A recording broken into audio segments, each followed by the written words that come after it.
top of the world, about to jump above it. Take it straight to the moon, 'cause we know how to rock it. Ain't no thing you can do, ain't no way to stop it. Now you're feeling it too, let's get it started. Throw your hands in the air while the beat is dropping. Acting like you don't care when everybody's watching. Just keep whipping your hair like that, you got it. Yeah, you're feeling it too, let's get it started. I'm ready, ready. Let's get it, get it. I'm ready, ready. Are you ready, ready? Let's get it started.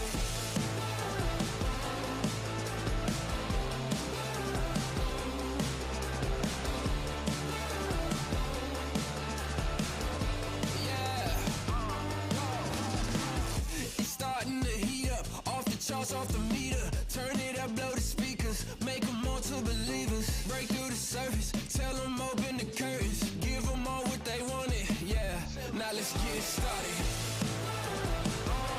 I'm ready, ready. Let's get it, get it. Yeah, I'm ready, ready. I'm ready. Are you ready, ready? I'm ready. Let's get it started. I'm ready, ready. Let's get it, get it. I'm ready, ready. Let's go. Are you ready, ready? Let's get it started. Let's get it started. Let's get it, get it. Let's get it started. Let's get it started. Let's get it. Yeah. Give me something new. Time to break it loose. Take it to another level. Now we on the move. Shout if you coming with me. Going over the limit. On your mark, keep it steady. So tell me, are you ready? I'm ready, ready. Let's get it, get it. I'm ready, ready. Are you ready, ready? Let's get it started. From the virtual iRacing World Center of Racing, the Daytona International Speedway in Daytona Beach, Florida, where in a few weeks the 64th running of the Great American Race will take place. The Major Series welcomes you to the Majors Garage Daytona 500, presented by iRacing on LSRTV. Good evening. Happy Sunday evening to you. The checkered flag just fell in the clash at the Coliseum for the real NASCAR Cup Series event. And now you get to settle in for 500 miles, 200 laps of some of the best Sportsman drivers in the Major Series. I am Wesley Outland. Joined alongside is Samuel Dyer. And Samuel, this is going to be an exciting race. We've got a long way to go, and eventually we will reach the finish line. The question is, out of 155 drivers, now whittled down to 43 virtual charter members of the Fraternal Order of Go Fast around the high banks of Daytona, who will the winner be for round two? Yeah, round two going to be starting off with a bang here at Daytona. It's going to be an interesting race, Wesley, for these drivers. This is a brand new car, the next-gen Cup car these drivers are going to be handling. It's got 5 gears now, and brand new aero package that was just put in the iRacing added to these drivers just about a week and a half, 2 weeks ago. And the drivers have been trying to learn, get experience, prepared for today's race. We've had qualifying and duels for the past week trying to get all the drivers set up. And like I said, we're now down. This is the top split of the Sportsman Series. These are the drivers that are here for the American Sportsman's division, and they are excited to be putting on a show. And some of the drivers that are showing up here today, they were even here last race. We were here for round one when we were during the 2 hours of the Glen. What an amazing event that was. It was chaotic from top to bottom. The Glen was packed full of hard racing. And for the American Sportsman Series, you had an LMPs winning. Was that a Michael Broomhead as well? For the GT3s, it was Nathan Medina who got the win. But for those two drivers, it was Broomhead who is not here. He was not able to make the split number 1, Wesley, only able to make split 4. So we're going to see if Broomhead, for the next event, if he can show up and get himself up in the top side of these points, because now this is a complete opening. Nathan Medina has a great chance to be stealing the points lead after tonight's race. Drivers from all over the country ready to go in the USA for the Majors Garage Daytona 500 here on iRacing. And our broadcast crew are from all over the US of A as well. That was Samuel Dyer from San Francisco, California, from the West Coast to the East Coast. I'm Wesley Outland back home in my production studio in Clayton, North Carolina, joined also in the middle of the US of A in Wichita Falls that had a snowstorm, part of that big blizzard, nor'easter that came through a couple of days ago. Now thawing out in the production chair is Charles Wooten. He's our executive producer. Assistant producer is Mason Himbaugh. And, of course, the president, CEO of LSRTV Rocket Media is Jeff Stabnow. And, again, we'll also have Derek Fulton hopefully joining us in the broadcast because, again, as Samuel and I reiterated on, we got a long race. This is round 2 of the Major Series. They're going to go 500 miles, 200 laps, just like what you see in the real Great American Race. There is your race information calendar down below. Practice done. Qualifying out of 155 cars, 43 now having one quick warm-up, 6 minutes away from the grid, ready to drop the green.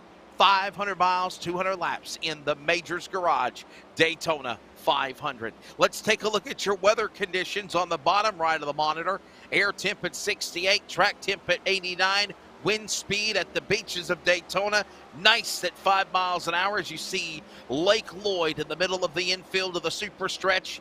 Going to be a beautiful day of racing here. And we do emphasize daytime might finish into the night as the Daytona 500 has done in years past. But Samuel, these new next-gen cars, it's going to be interesting to see how they transition. But the weather conditions are perfect right now for this drive. Oh, absolutely perfect. I think that's the one thing that's making me really excited about tonight is the fact that the weather conditions are looking great. This is now going to be finishing out the Daytona 500 for today. The international region as well as the European region just got done with their racing a couple of hours ago. The European region for both the pro and for that of the Sportsman's both had to go to overtime, Wesley. I would not be surprised with the amount of racing action that we could be seeing here tonight. Also, the anticipation of wanting to become the Daytona 500 winner here for the Major Series in the first race in the next-gen cars.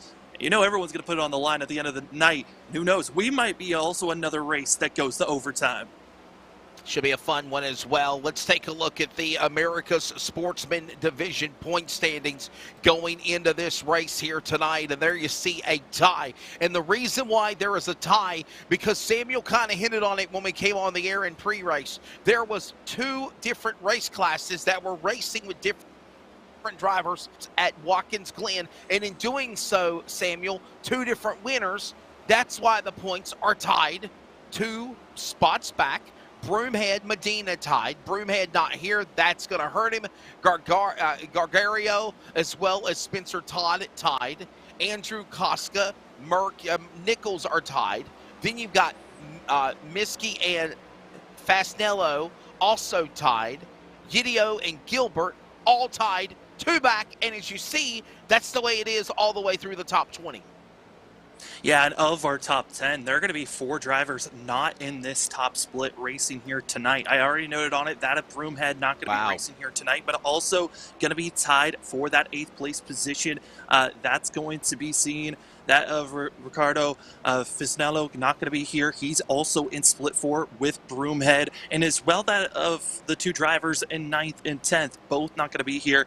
For that of Chris Vitano not going to be here, was not even going to be participating, it looked like, even in to this week's racing event. And then also going to be that of Gilbert, going to be in split number 2. The rest of our top 10, though, those drivers are all going to be still racing here tonight. So that points lead is still out there, and one of these drivers we're expected to be stealing away the points lead in the American Sportsman's Division. Who knows? It could be Medina, it could be Gagaro, it could be also someone that's not even in the top 10 that could steal away the points lead and the win here tonight. We have got many people on the production side of things getting ready to go. We're 3 minutes from dropping the green flag. We'll step away. We're back in a moment. This is, again, the Majors Garage, Daytona 500 for the Major Series. This is iRacing on LSR TV from Daytona. An automobile purchase shouldn't be hard. The hardest part for the consumer in the whole process should be selecting the vehicle. We have the online credit application. We can bring the car to you to see it, to test drive it, to deliver it. We have all the tools in place, and we've had them in place for a long time. I just think now we've perfected it. It's become part of our culture. We've, kind of taken it to the next level. It is easy, and it should be easy, and it should be fun, and it shouldn't take a whole lot of time. Hey, it's Wesley Outland on the set of the Bull Ring on Speed 51 TV, but I also want to remind everybody that you can keep up with coverage of esports with the Northwest Cup and Truck Series, the American iRacing League, S&B Cup Series, and so much more on your home for sim racing, LSRTV. Of course, remember, you can watch it, and then you can listen to it on CRN, the community radio network at wearecrn.com. Check us out when you can. This is our series, So many different pieces that you have to watch out for. where the stakes are always higher, $300,000. where virtual meets reality, How bad do you want it? They're wasting no time getting at it. where the best thrive and the flawless win. This is the eNASCAR Coca-Cola iRacing Series.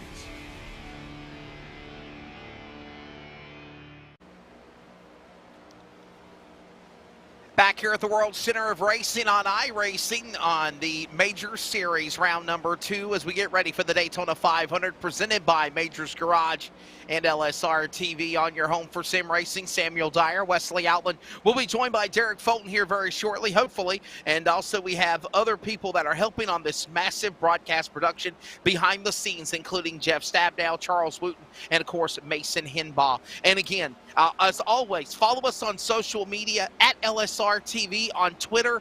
Look for coverage on Twitter and coverage throughout the night. Give us a like and a follow on our social media platforms, Facebook, Twitter, and Instagram. And if you want to tag me, at Wesley Outland. Samuel, you got a Twitter handle, buddy? What is it, my friend?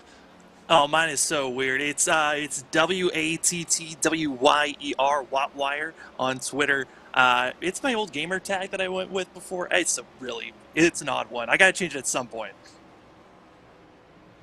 Wattwire. Wattwire. There you go. I'll find you. I will. I'll find you. I love my Twitter. Okay. And it says the terms you entered did not bring up any results. Okay, I guess you're undercover. I guess so. You're never gonna find me. Well, ladies and gentlemen, getting ready for just the field to get gridded. It is almost go time. Samuel, you ready to settle in on a Sunday night, buddy? Going to be a fun 500 miles. And by the way, this is just like the 64th Daytona 500. The Great American Race will be for the Cup boys in 2 weeks. Oh, I'm excited for Wesley. I hope everyone else is, because it's going to be a good one as we head it down to you, Wesley, for the grid. The starting lineup for round 2 of the Major Series in the Majors Garage Daytona 500. Maurice Gamillion on the 044 to the outside. Colby Tucker in the 148. Row 2 will find Andrew Kotska, the 047 to the outside, the 064 of Cody Richardson. Row 3 here at Daytona, Robert Deloach at the 235. Jason McSparron in the 22. Row 4, Chris Yedio in the 27, Jerry Isaacs in 51, and to round out your top 10, Vince Harley in the 92, James Daugherty in 61. Row number 6, we're going to be finding that of Andrew Mickey, as well as that is Alonzo King in the 080, with also that of Brian Chauffeur going to be starting out row number 7 with that of Murphy Nichols in the 55. Row 8, going to be finding that of David Gagaro Jr., as well as that of Bronson Schutte.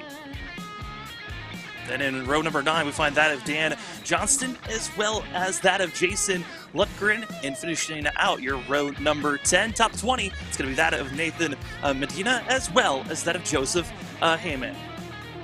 43 out of 155 entries in. Greg McKerney will make up the 35 to the outside. David Dothwaite in the 155. Row number 12, Matt Gelder, 69. Rob Courtney in 64. Row number 13 on the grid, Don Dawson, followed by David Clayman. Row number 14, going to find Reidiker in the 462, McLaren 84, the round out the top 30. It is going to be Workman in the 183, Harvarth in the 8382, and the rest of the rundown with Samuel Dyer.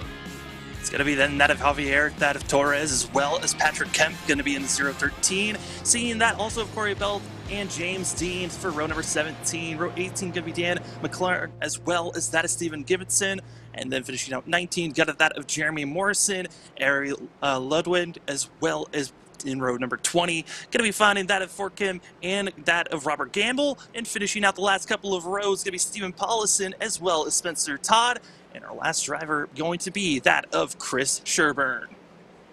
It's going to be a fun one. Majors Garage, Daytona 500, 500 miles, 200 laps. The pace car drops onto the pit lane. We're ready. It's time for the LSRTV Feel the Roar in Daytona as the field comes to green at the world's center of racing.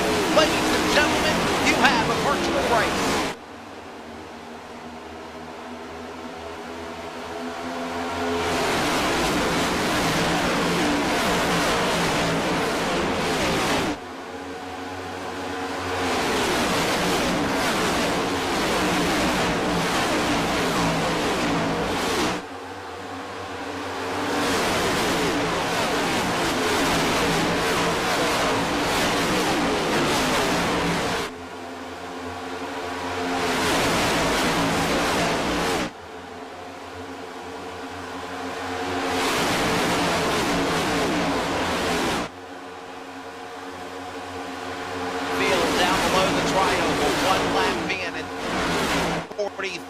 And those kaleidoscope of colors set sail to the first turn. Kotska in the early lead, Tucker, Richardson. And right now they all play nice. It's a long race, Samuel. You got to be patient. To first win the race, you have to finish the race, and there's a long way to get it done to get to the finish line. Absolutely. All the drivers buckled in, ready to go. We're buckled in as well, as it is going to be a long one. But as you can see, a lot of the drivers running similar schemes with one another. Those are going to be the team cars. Almost every single team has some special schemes. Either they went with identical cars with just the differential in numbers. Others went with a little bit of a color grade difference. And right now, leading that of Kopska as well as Richards, both drivers from Mad Sim Racing, and both trying to go for a solid finish here, running up front. But Wesley, this is kind of what we are expecting to see in the early goings. Drivers have seen all the different 500s throughout the day, seeing the European, the international divisions, how they've been, some races extremely aggressive in the first 10 laps. Here we're seeing the patience level a little bit early. Everyone wants to get in line quickly, and they don't want to be ruining their race too soon. And one thing that you'll notice as you see those three cars in a tandem pack, one behind the other with the yellow rims as well as the same F colors on the front of their hoods and the roofs in red and black, those are your team cars. And every driver has teams that they're racing with. You're racing amongst yourself, obviously, for the overall win. But Samuel, your team race, better way to team race than have your cars look exactly identical. And I also love, some guys are in double digits, but there's also triple-digit numbers, and that looks awesome as well. Yeah, the triple-digit numbers. There are so many drivers racing in the major series throughout, like I said, all the three divisions of the International, European, and Americas. On top of there also being two divisions in those regions of the Sportsman Series and the Pro Series. Everyone's in Sportsman's, their goal is to get to the Pro Series. So there are so many drivers. That's why we're seeing all the triple digits being thrown out. But that team that you were talking about in the red and black and white with the F, that is going to be Forge PC Racing Sports 1. There is also a Sports 2 team, and for that team, they've got a total of 6 drivers on both. 4 on Sports 1, 2 on Sports 2, and we'll be seeing over 13 teams here tonight working with one another. There's only 6 drivers that are not a part of a team that are going to be independent, so they'll be working around trying to find allies throughout the night, and they might have actually already found some allies throughout coming into this race. Wesley, this roster and where the drivers were going to be placed in their splits, they knew where they were going to be coming into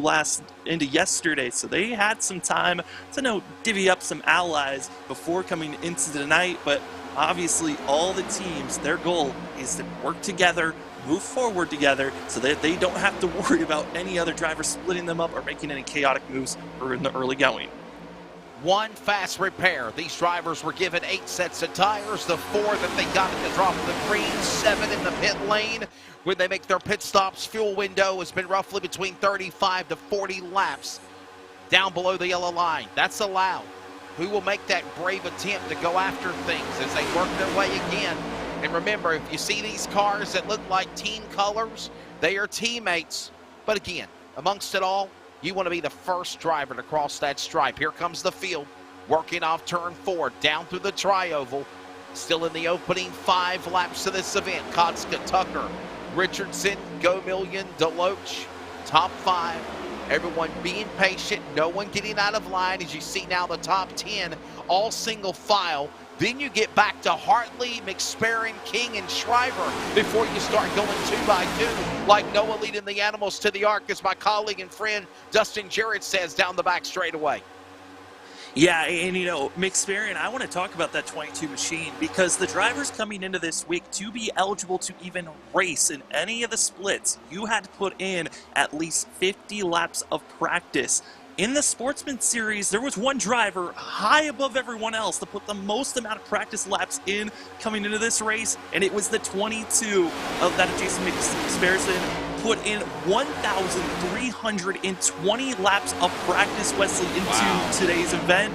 He's happy that he's at least survived for 8 laps, but he knows he wants to survive for all 50 miles, 200 laps. He's already ran this race, I mean, 6 times practically already, almost 7 times with the amount of practice he's put in. So the 22 certainly has his eye on the prize, but you got to make sure that he works around some teams and finds some friendly help. As for that McPherson, he's part of Howler Racing, and Howler Racing comes in with 6 drivers, same with that of the Forge PC Racers, so you're going to see some team aspects certainly kick in the later going as drivers getting their toes wet, seeing what they can do. We're starting to see that outside line, Wesley, starting to build up more drivers. That means more speed heading in the right direction.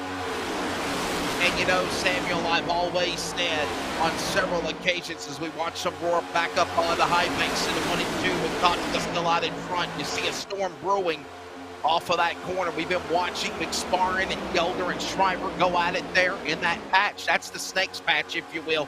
Still in a word from my buddy Jimmy Spencer, Daughtery right there behind one another. Up the racetrack goes McNeely, or McKinney in the 35 car. And you're noticing as they all start working their way around the racetrack, your friends will eventually become your foes. The same could be said about teammates. Team racing, they'll stay within a pack, but eventually, Samuel, you want to do what you got to do for you. As my girlfriend says, you do you, boo-boo. You got to do what you got to do to look for this big win here in round 2 of the Major Series. But there's also team racing amongst individual racing, and we have to watch that throughout the night. Oh, absolutely. And you know, Wesley, we've watched a ton of NASCAR, tons of superspeedway racing. Even on iRacing, it's starting to kick up as drivers are getting ready for officials to have Daytona with a real-life Daytona 500 right around the corner. Usually when you look at the early portions of a Daytona race, the drivers that are up front in the early goings, they sometimes are not always the drivers that make it to the end of the race. Sometimes aren't even there at the end of the race. As we go side by side, we've got our onboard camera just seeing how claustrophobic these drivers are feeling in your bottom right, and also seeing the drivers side by side still in that middle of the pack. Kotska, Tucker, Richardson, Gomillion right there. 1, 2, and 3 now. King, Yedio, Nichols, Isaac, Mick, top 10 as they work their way. Everyone all being patient for the time being. You're on board, and you see the battle cam as well. Watching them work their way up the racetrack as they come out of 3 and 4. There's those team cars. We told you the red and black cars. A lot of teammates there, 4 or 5 teammates in the red and black cars there. And they work through the tri-oval. And I love the fact, Samuel, that I know you got a couple of lone wolves out there, ride alone, die alone. But also, you have the teammates, and all the teammates are in the identical cars. The only thing that separates each driver is their car number. That's it. And if you want to talk about being that a broadcaster's nightmare, we're in for that. As right now, Big to the inside, looking. Douthwaite there, 15 in the mix as well. all of this racing going on. Yeti up, and just be patient, Sam. You got to be patient. We're working 11 now completed. Yeah, the patience level certainly is going to be here, and you're starting to see drivers trying to figure out what types of moves are going to work. This early, probably the first half of this race for these drivers is all knowledge to be built up. What types of moves can I make? What can I make some passes by myself, or do I need multiple drivers behind me? If I get a good run out of the corner, you're going to get a lot of those information for themselves, as we're seeing drivers side by side still up front making those moves, as that's going to be Alonzo King leading the outside row, and also having behind him going to be that of Murphy Nichols. Nichols is going to be one of those drivers that's 15 on the car that you see on screen, but 55 on her ticker.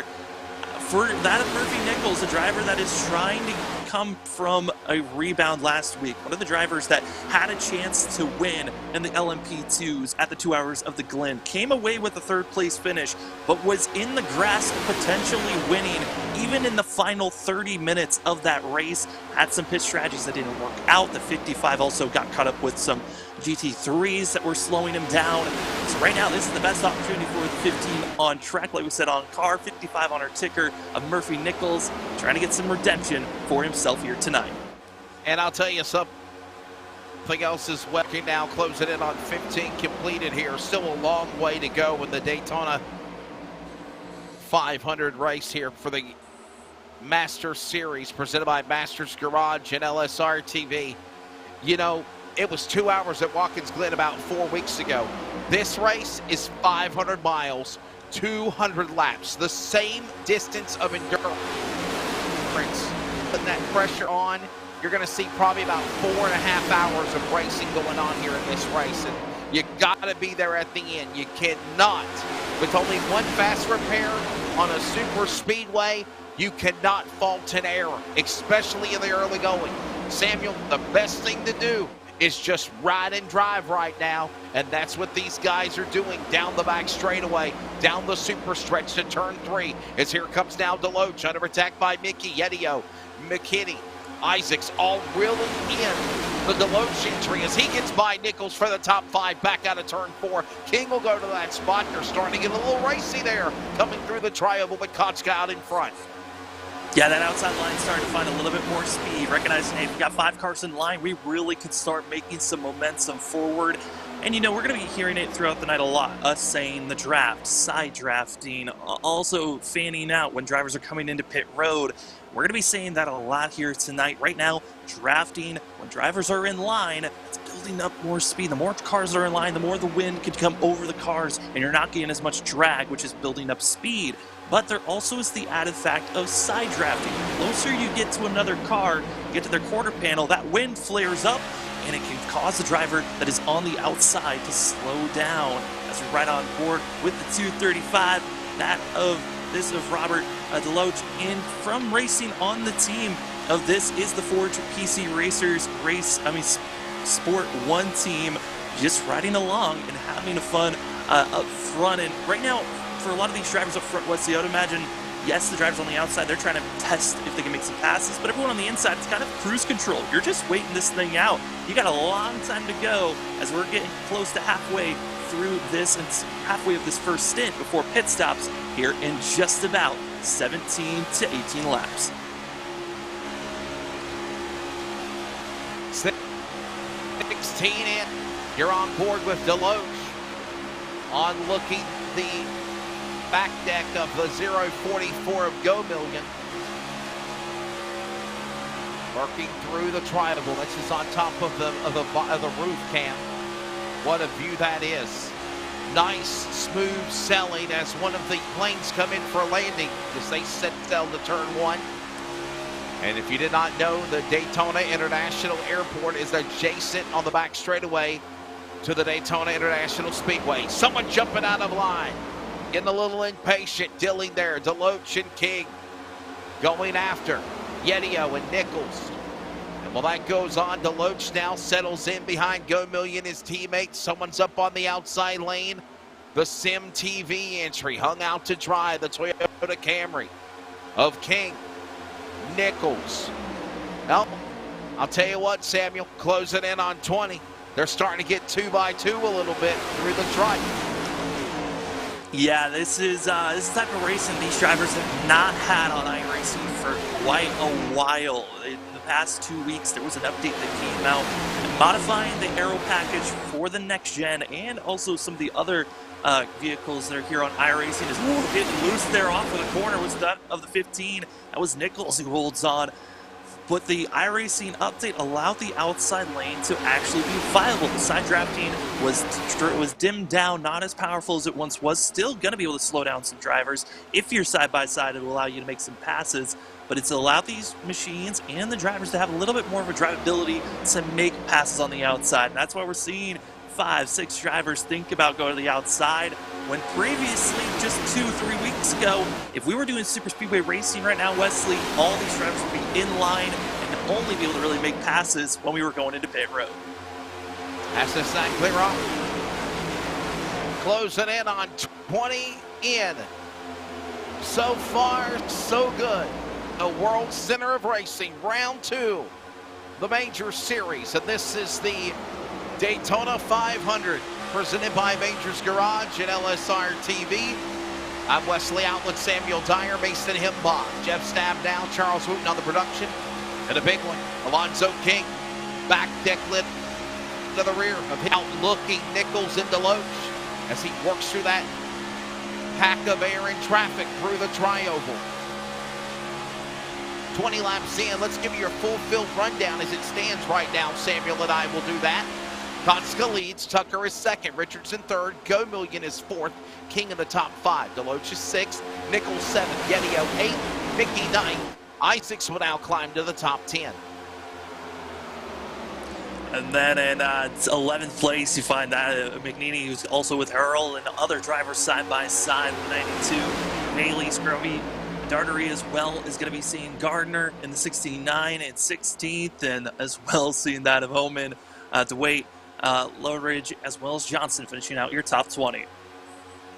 21st is going to be Don Dawson currently right now. 22nd, Tim Wortman. David Clayman is 23rd. Mark Redeker is 24th, and Corey Bolton the top 25. Dan McLaurin 26th, Jeremy Morrison 27th. Bryson Shudd is 28th. David Gargio Jr. 29th, and Nathan Medina currently your top 30. And then we're also going to be finding that of James Dean with that of Nick Helfey, Spencer Todd, that of Rob Courtney, as well as Javier Torres, with Macari, Cope, Gamble, as well as Forcobb, or that of Paulison, Ludwig, Sherburne, and Gibson. Gibson going to be our final 43 drivers. Full field rundown. And Wesley, as we were doing the rundown, gotta say, our front, as we take a look here at the drivers passing by the finish line, I'm interested looking at our ticker, looking at the time differences.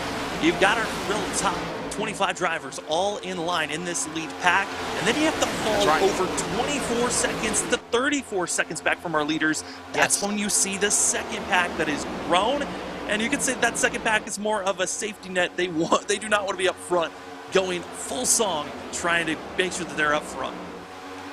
Yeah, from it's 32.97 seconds from Andrew Kotska, who is the leader, led by Patrick Kopp of the 43 starters of this race. And again, almost 24 seconds back from 26th on back. But there's your 25 cars that are the top 25. Look at that view from the flag stand. That's new. Man, I love it. Kotska, Tucker, Richardson, Go Million. Nichols right there, all single file. And again, Samuel, why do you think that is? Do you think they realize, man, we got to get away here, we got to separate? These guys are maybe a little too aggressive. The other one said, man, this is too early, we need to just kind of separate amongst ourselves? Or do you think it's more of experience, if you will, and that's why they lost the pack of these front cars? Well, I was looking at the drivers that were doing it. We were watching practice. Again, they had a 2-hour practice before this race officially started. And I was seeing some certain teams working with one another. And there were 2 teams that are top of our leaderboard in points, that being the Evo Sim Sports Academy as well as the Vengeance Motorsports. Both of those teams just dropped back immediately. They did not want to be a part of the upfront front pack because it's notoriously known that in the first about 10 to 15 laps, drivers have jitters. Sometimes they make some moves, they get too aggressive, as we see our two teams I was talking about, of Vengeance and as well that of the Vevo Sim Sports Academy team, and also many others following behind, as it's going to be that of the Vivo team in the very bright green. Also, it's going to be the Vengeance team in the black and green. But we are seeing the drivers start to fade back because they wanted to keep themselves out of trouble just in case a wreck happened. But this is further back than I probably would prefer. These drivers are now 34 seconds back, and our leaders, they're only just about 12 seconds away from catching up to these drivers. That's only about a backstretch, or even less than a backstretch from that second group. So these drivers got to be careful not to be losing too much ground and going a lap down.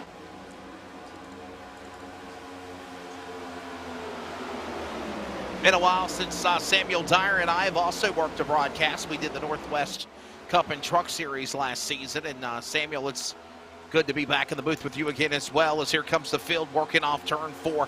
This has been a fairly clean race. We're a quarter of the way in, 25 laps. Your take of what's going on here in the first of 200 laps, 500 miles. And we're about to complete in about another 15 laps, green flag pit stops, and 100 miles the distance out of the way. Yeah, I'm actually really loving this race that we've been seeing here. It was honestly a big question mark of what the new update was going to give these drivers, if they were going to be willing to get aggressive as they now can bump draft, but everyone's been playing very nice with one another up front. I think the only driver that it's been kind of giving me a little bit of a scare, he's going to be the driver leading the outside group. That's going to be Alonzo King in that of the 080. Been seeing a lot of aggression from that driver, been making some very late moves up once he sees the outside start moving. So that's the one, driver that I've been concerned about. Everyone else, though, been giving a lot of space. Whenever a driver gets loose, back off.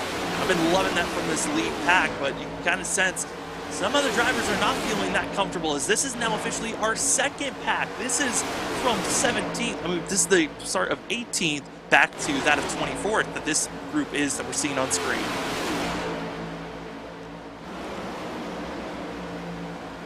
You're watching iRacing on LSRTV.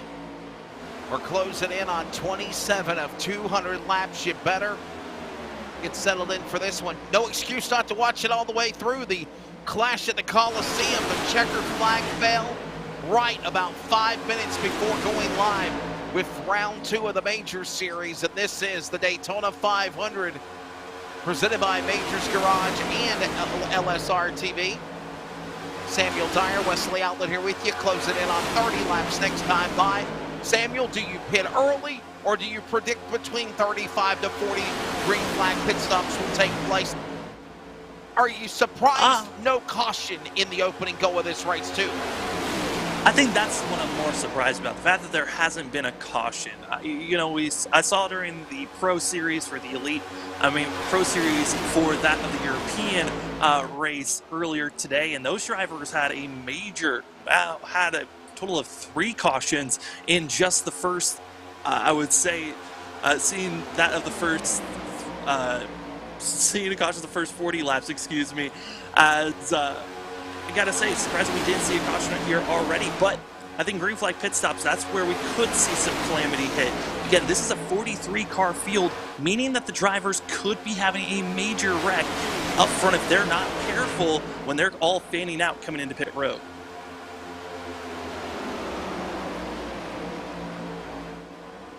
And so far, here at the Virtual World Center of Racing, there has been no problems at all. Green flag pit stops, we're understanding on race control and driver communication within the next 10 laps. We were told the fuel 34 to 38. They could possibly push it to 38 to 40 laps in this pack. Right there you see them all nestled off of turn 4. Back to 1 up the high banks, and again, as Samuel reiterated on, you've got now 2 packs of traffic, and honestly, Samuel, it looks like they're starting to separate to 3 packs as the top fast cars are making away from the top 25 from the first pack earlier. Yeah, I mean, honestly, you could say that there's technically 4 or 5 different packs out here on track. You got this first group, like I said, that's in the top 17 that are in this lead group that are trying to stay with one another. Then you've got this also divot of about 8 drivers, 8 to 9, that are making the second pack from 18th back to 24th. And then you've also got, you know, little pods of tangos going around.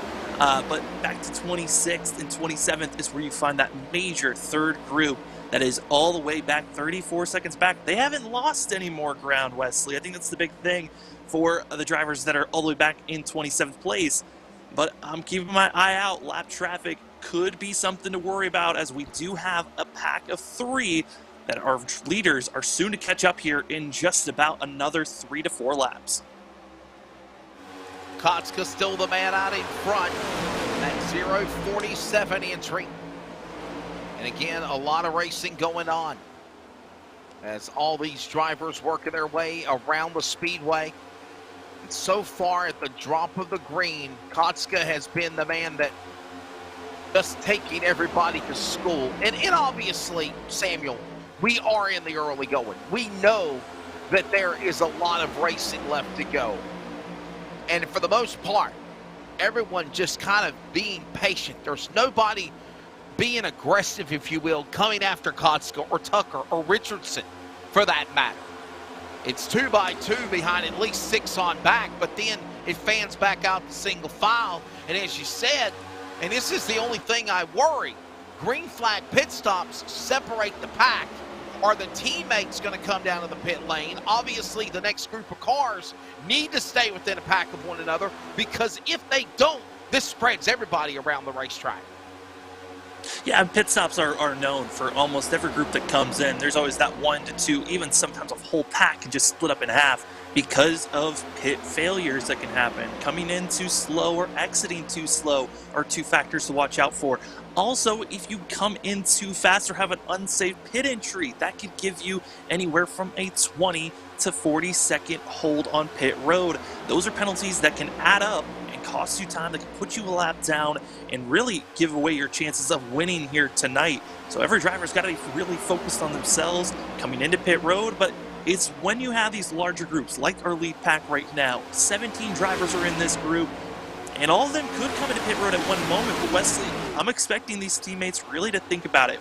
We're expecting pit roads to get open here starting now for the next 5 laps. The question is, who wants to be that first comer or goer? Because I feel like the team that comes in the earliest, that can really have some space to draft and be as fast as they want early on, they're the ones that can gain the most time, potentially be ahead of these large packs. And can you say any day now? A couple of cars getting antsy, working. All right, so the pit window is going to open here next time by. We'll actually open the last lap. Correction, there's still green flag racing. I'm not seeing anybody on the scoring telemetry come down to the pit lane amongst the front runners yet. Matter of fact, everybody. Now, we got some cars in the back that have pitted. Dan McLaurin is pitted, Jeremy Morrison is pitted, and Ernie Ludwig, but those are cars that are in the back right now in 40 through 43rd. Oh, no. Oh, one car down below the bottom. Hold on there, saving it. I believe that's Deloach. 235, Deloach going off the track. Got back on the speedway. He's below the bottom. No harm, no foul. And we'll stay green. More drivers, lap traffic was the cause, forcing these drivers to go 3 wide through the corner. Even more drivers having issues, as you know, Don. That was Leloge, that was the driver that got involved in that one. Also, that of George McGinney was another driver's Warrior cars piling up issues in turn 3. Caution is out, and cautions, and you know, Samuel, honestly, as we approach 100 miles in this race, this is actually a good thing. It's bad for some of the guys that got the caution, but this eliminates green flag pit stops. You saw what happened with Deloach. Now we see why the first caution flies. And Samuel Dyer, you saw it happen on the super stretch here at Daytona. Yeah, it's going to be Steve Gibson going to be going a lap down, and you're going to see them pinching here on the entry of the corner. Just contact going to be made, and lap traffic trying their best to stay close to this pack, not to lose any more ground. But when you try to make these aggressive moves, it could get costly, and in a blink of an eye, We saw our first caution of the day, but these drivers' races aren't done, Wesley. Every driver does have one fast repair. That means you got one extra car that's in pit road. Spit clean. You don't need to worry about it. You're good to go. It's a freebie and a safety net for some, but now we're going to be seeing some drivers, their races, they're going to be now no longer having that safety net, and they're going to have to wonder if they can keep on traveling as we take another look at this replay of what happened here. Watching it, lap car there, and all of a sudden just more cars going around. And Samuel, this is a good thing because honestly, we were getting ready for the start of green flag pit stops. Here comes the whole cavalry from the leader on back onto the pit lane as we complete lap number 37 at Daytona. Here they come to the pit lane. Yeah, this is expecting to see 4 tires, fuel for all the drivers here. Got to make sure, don't slide through your box. You could be costing yourself time. Everyone gets in. You see those right sides go up. They drop down. Put the left sides now on. And what's interesting, Wesley, I was hearing a lot of drivers. Tire wear was not the biggest factor that they were worried about coming into this race. So we'll see as they race off of pit road. And it looks like it is actually going to be that of Colby Tucker winning off of pit lane. Some pit stops are done as we approach the first 100 miles completed in round 2 of the Majors Series and the Daytona 500 iRacing. And this broadcast presented by Majors Garage, LSRTV. We'll step away. You're watching iRacing on LSRTV from Daytona. Back with more in a moment. An automobile purchase shouldn't be hard. The hardest part for the consumer in the whole process should be selecting the vehicle. We have the online credit application. We can bring the car to you to see it, to test drive it, to deliver it. We have all the tools in place, and we've had them in place for a long time. I just think now we've perfected it. It's become part of our culture. We've, kind of taken it to the next level. It is easy, and it should be easy, and it should be fun, and it shouldn't take a whole lot of time. Hey, it's Wesley Outland on the set of the Bull Ring on Speed 51 TV, but I also want to remind everybody that you can keep up with coverage of esports with the Northwest Cup and Truck Series, the American iRacing League, S&B Cup Series, and so much more on your home for sim racing, LSRTV. Of course, remember, you can watch it, and then you can listen to it on CRN, the community radio network at wearecrn.com. Check us out when you can. This is our series, So many different pieces that you have to watch out for. where the stakes are always higher, $300,000. where virtual meets reality, How bad do you want it? They're wasting no time getting at it. where the best thrive and the flawless win. This is the eNASCAR Coca-Cola iRacing Series.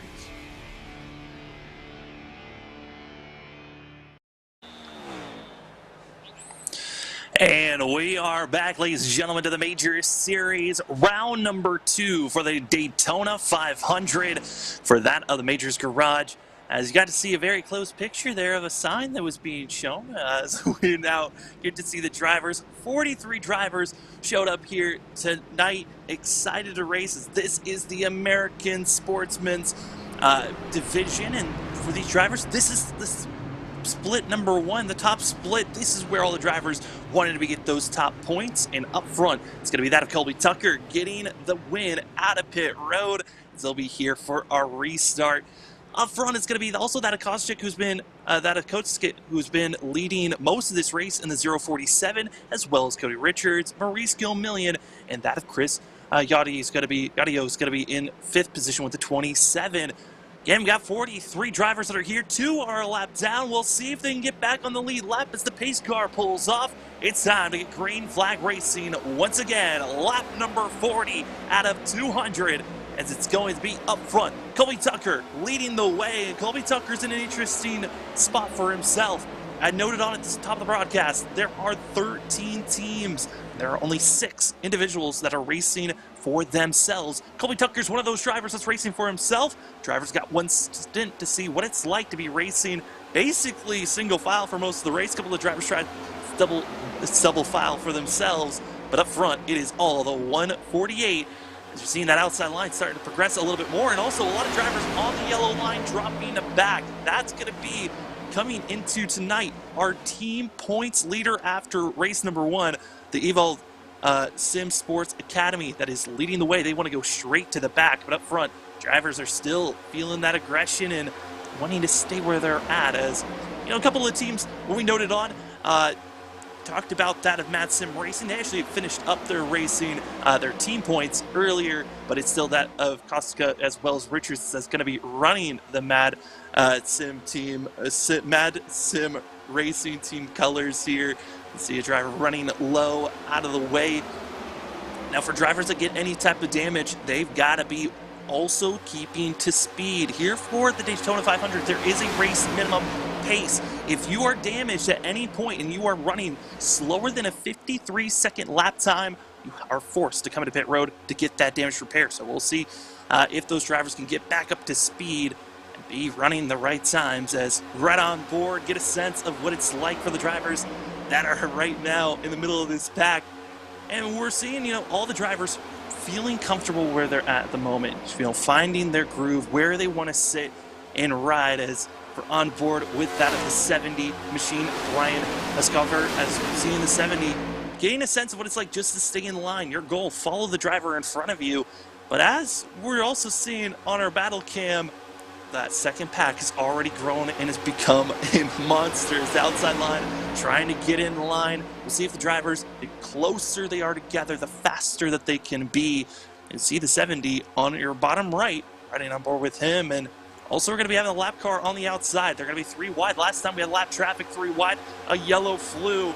Can they survive this go around? It looks like they will be able to do so.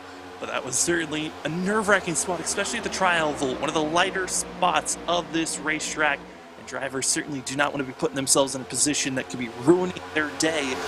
As we're still riding around with 70 in your onboard cam, and you can see the claustrophobicness. It gets intense for these drivers if they are not finding the right spot. But going to give a big thanks to all those that are watching here tonight. My name is Sam Dyer. Wesley Outland should be back here momentarily. And for the rest of the LSRTV studio that's helping in the background for getting this set up. This is the Majors Series 2022 season. This is race in round number 2 at the Daytona 500 Majors Garage, presented by Majors Garage and LSRTV. Up front, this lead pack going to be that of our front 21 drivers currently. And you see that outside line. They're trying to find some type of speed for themselves, but haven't been able to get enough drivers working with one another. It's going to be that of Vince Harley, who's going to be just leading that outside groove in the 92, trying to get more and more drivers in line. And to see a couple of darting up, they start to see some momentum. They try to attach and latch on. Sometimes when you latch onto the rear and you don't have that same momentum that's moving forward, you actually could slow down that group. So drivers got to be careful as they're trying to make the move forward. As your front runner, Colby Tucker, 148, still leading the charge. And as we're looking at this group right now, you see a couple of teams that are running around one another to the inside of the 92. That's going to be Maurice Gilmillion in the 044. Maurice Gilmillion was our pole sitter for this evening. Maurice Gilmillion got that pole position. It was time trial based. It was about putting down your fastest lap. This 044s are going to be going 3 wide in the middle. Watch out as Harley gets stuffed on the outside.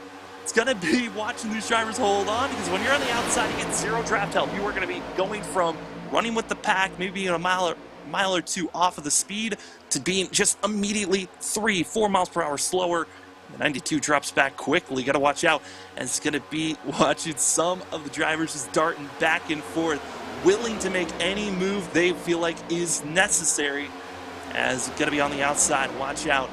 Going to be on the outside. That is going to be that of the 155 of David Adultwaiter, who's going to be doing his best to be trying to make that outside line move. He's also going to be having that of Alonzo King to his right behind, second on the outside. We've seen Alonzo King be able to make some bold moves and get himself in trouble, as that of Andrew Mickey moves up.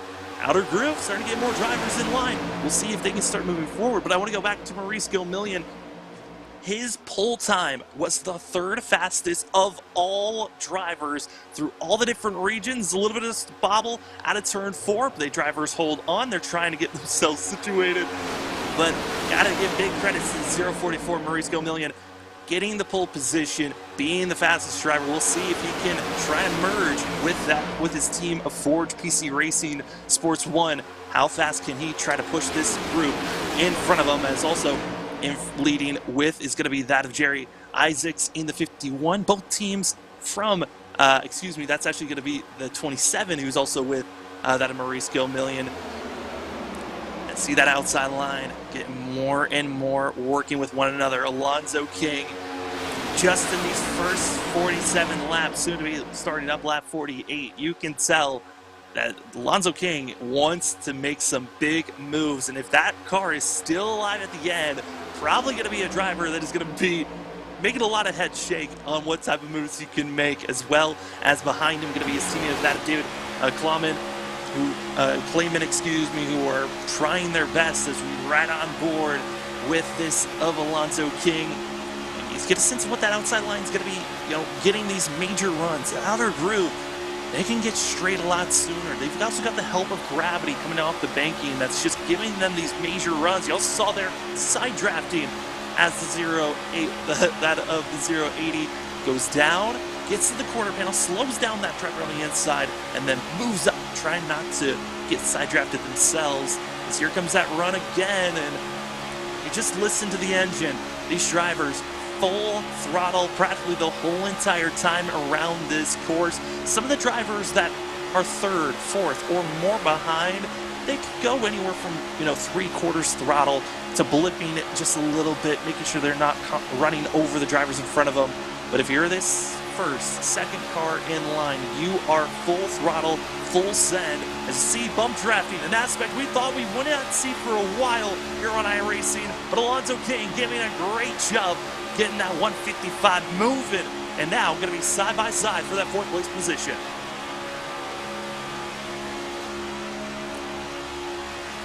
If you ever wonder what it's like inside of these Gen 7s, next gen Cup cars, well, this is what it's like being inside of them, looking out the back. As you also are still on board with the 080 of Alonzo King. You might be wondering what all these pipes are for. Well, the big ones in black, those are air coolers, trying to cool off the drivers the most that they can, trying to make sure the drivers are not overheating. But that's for real life. Virtual wise, it just looks cool to see. For most of the drivers in their homes, they're either got themselves a fan to cool themselves off, or their rooms are feeling like a sauna with how hot these computers and monitors can be, as well as the steering wheels or controllers these drivers are using to make sure that they are running at the fastest they can be every single lap. As this lead group, still side by side, trying to find some more speed. But as we go to that of the blimp view, get a little bit of a sense for going through the tri-oval, we're going to be seeing some 3-wide action. Lap car to the outside, going to be extremely slow as our leaders go on by.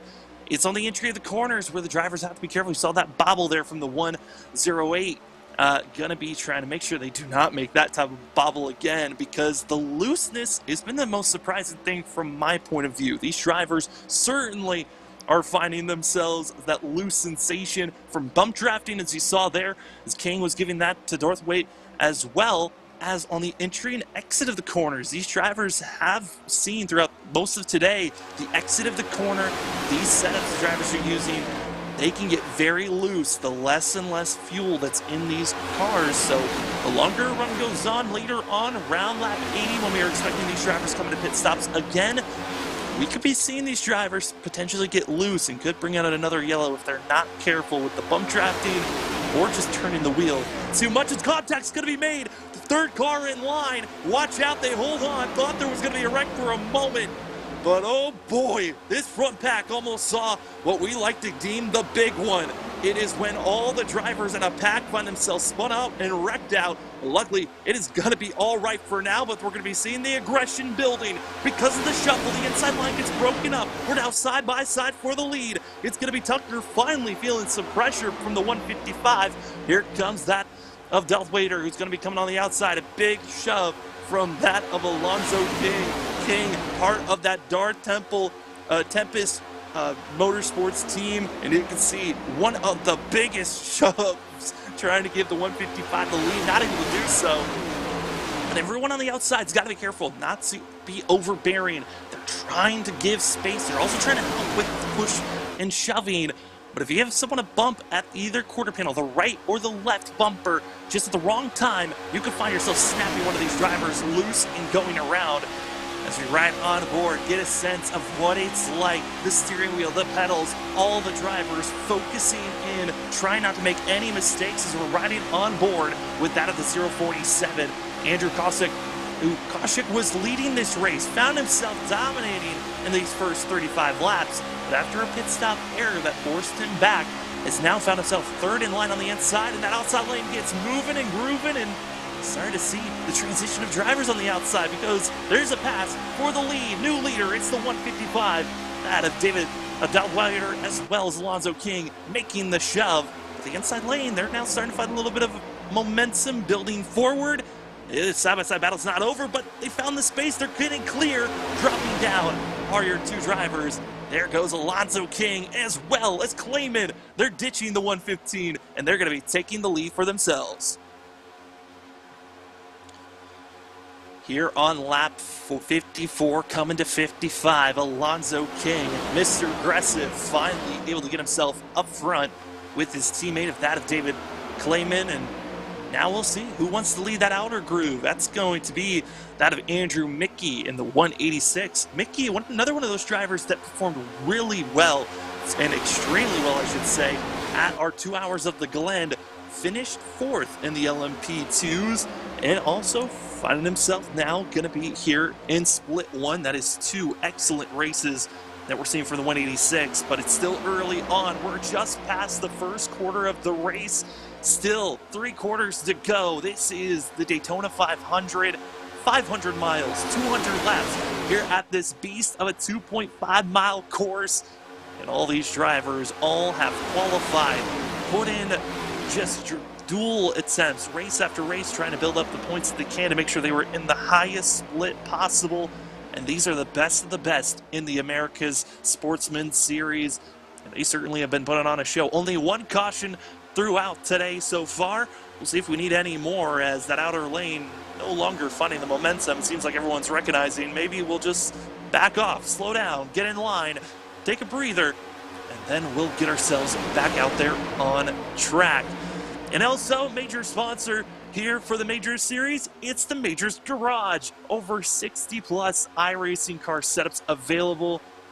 If you need a setup, they are the place to go. Also, when you look up their website, they've got coaching. So if you want to be coached by some of the best, either on oval or in road course racing, go to Majors Garage. Go click in the description or in the chat.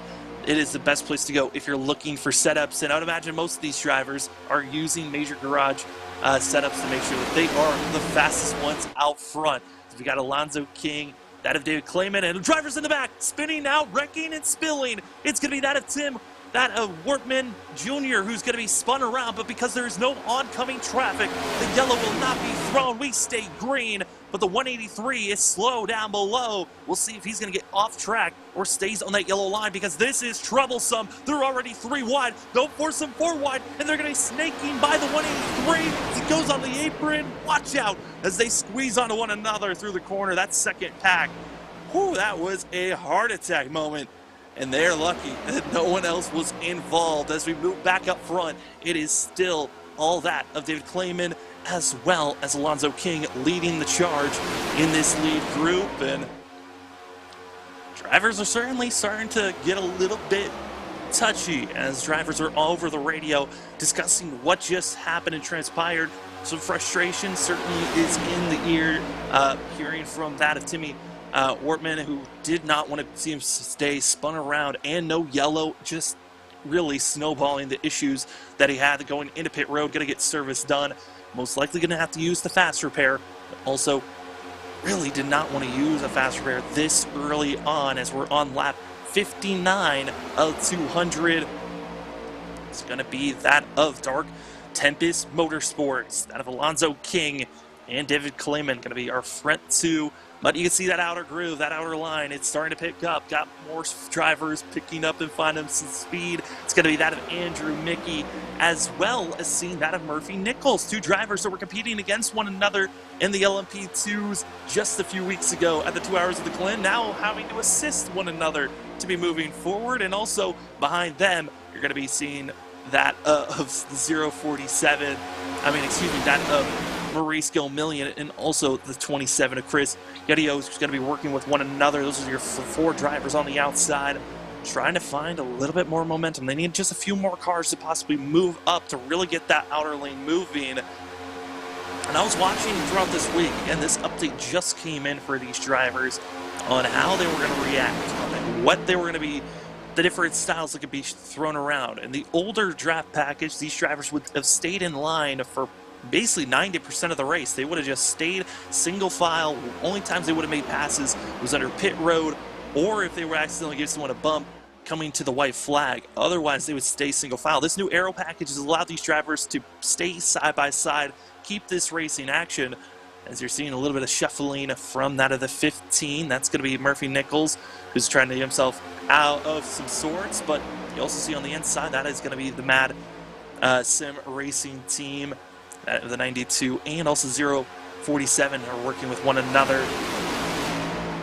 But the drivers that are really, with this new aero package, they've got options of how they want to attack. Because get a little bit of our different camera packs. Big thanks to that Will Duvall for giving us our camera pack that we're working with here this evening. He's right on board with 186, Andrew Mickey, who's leading that outer groove, and you can see he can get a huge momentum in the entry of the corner because of all that built-up speed that they're getting. But then they lose a little bit of ground. Then they got to try to utilize the front stretch going across the tri-oval here and across the line. Andrew Mickey currently running in that 6th place position, but certainly in a very good place to try to make his surge forward. But these drivers now side by side, if they all get in line, they can make that outside lane or be the faster lane. But that's if you trust working with drivers together. That trust is something that's got to be building up throughout this whole entire race. You learn, who do you think is someone that can hold a line, who can't hold a line, and you'll find out who you really truly want to work with.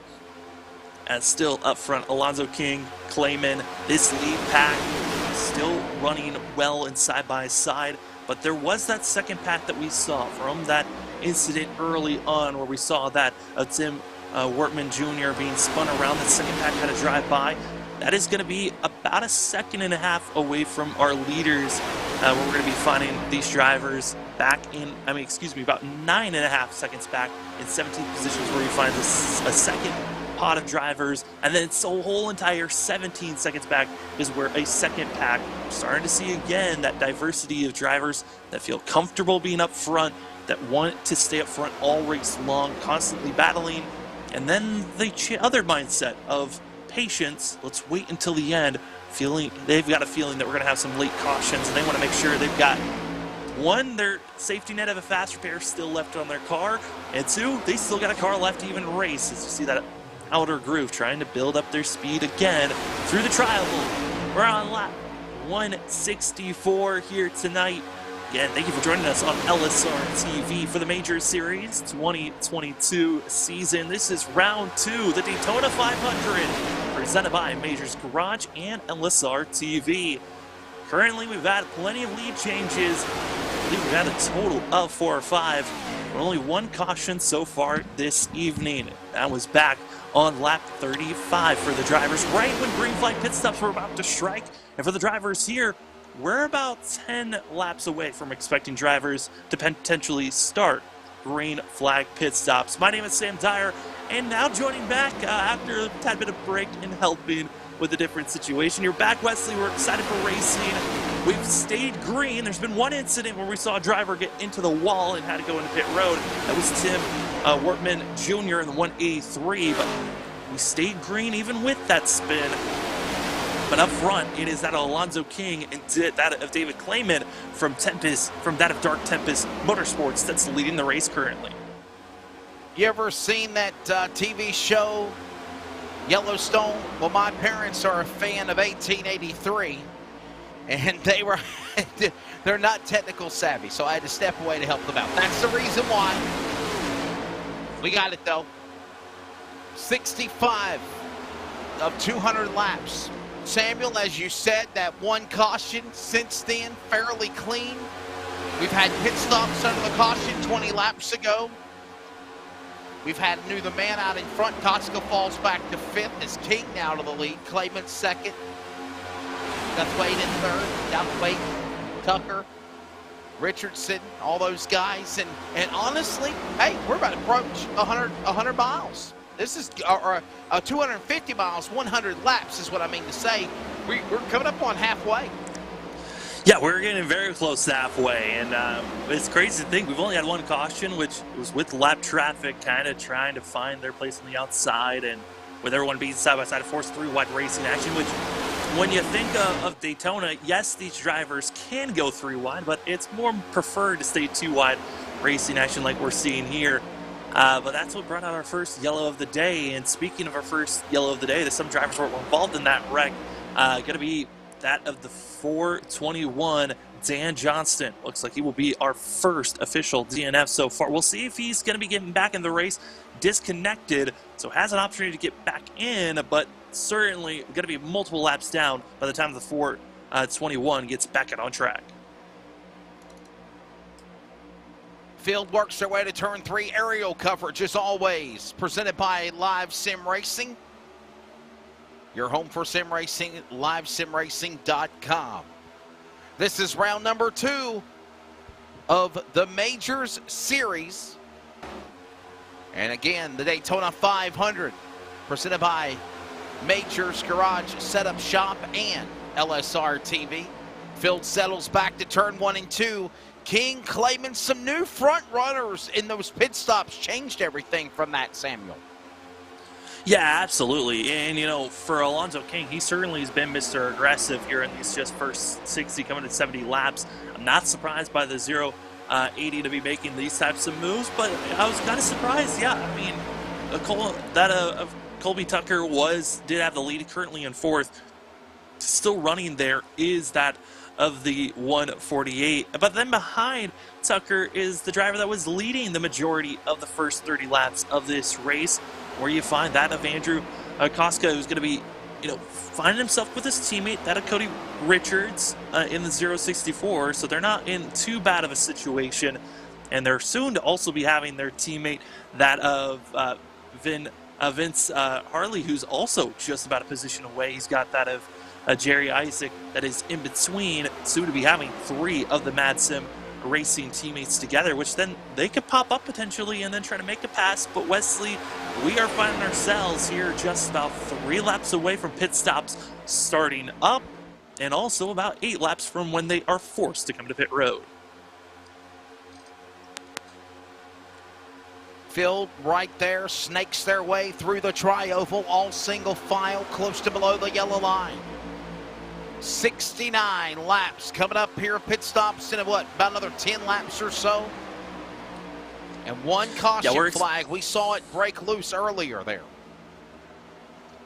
Yeah, we're expecting pit stops here in the basically 8 laps. 8 to 9 laps is the window when they are going to have to most likely be forced into pit road from the last time they came into pit road from that first caution. So they've got some time to try to find a placement for themselves to come in. But yeah, right now it's all questioning, and that's why we're starting to see these drivers single file out. They're trying to find their teammates, places they want to be before they all just flood into pit road. As this lead pack going to be 15 drivers in this group, as well as the lap down driver that is going to be Tim Wortman Jr., who was involved in an incident earlier in the 183.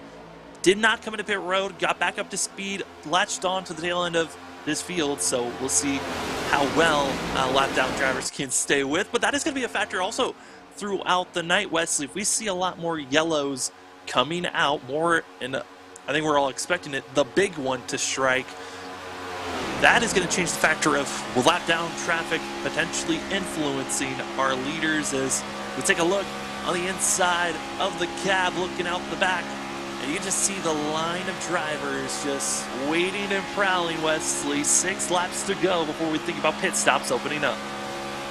Waiting, prowling, and then the back of their mind, that euphoria of virtual calamity on the horizon.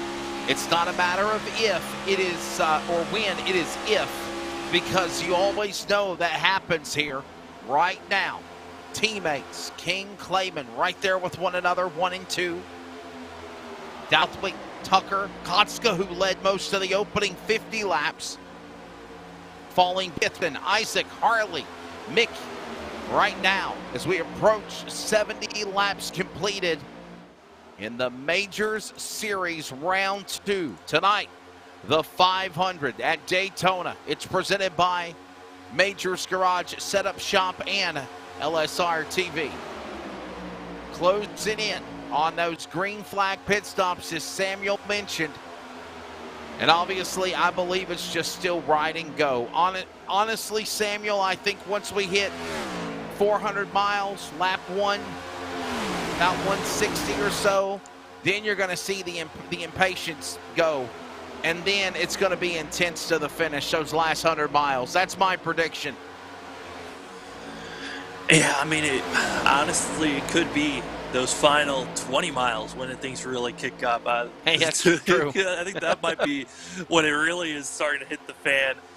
But also, it matters on this field. I mean, they've really split up from one another. Usually when you watch these Daytona races, you've got a pack of 25 to 30 drivers that always want to stay in this lead pack. You don't usually see half the field immediately just back out of it. Try to be anywhere from 9 to 30 seconds back from our leaders, trying to make sure they don't get into trouble. As you see that of Joseph Homan going to be staying on the high line, brushing the wall is the 222, who is already deemed with damage from an earlier incident, and going to be a lap down, going to be falling to the rear of this lead pack. But 75 laps coming here, Wesley, and over the radio, hearing pit stops looming here right now. Any day now, any moment now, if you will. By the way, at Majors_series on Twitter, at LSRTV, you want to follow us along at Wesley Outland, as well as WATT Wire. I don't understand why Samuel Dyer's name is spelled that way, but it is at Watt Wire. WATTWIER at sign. And if you give him a follow and a like, maybe Samuel will follow you. I always seem to follow people back. I love seeing what other people are tweeting out there.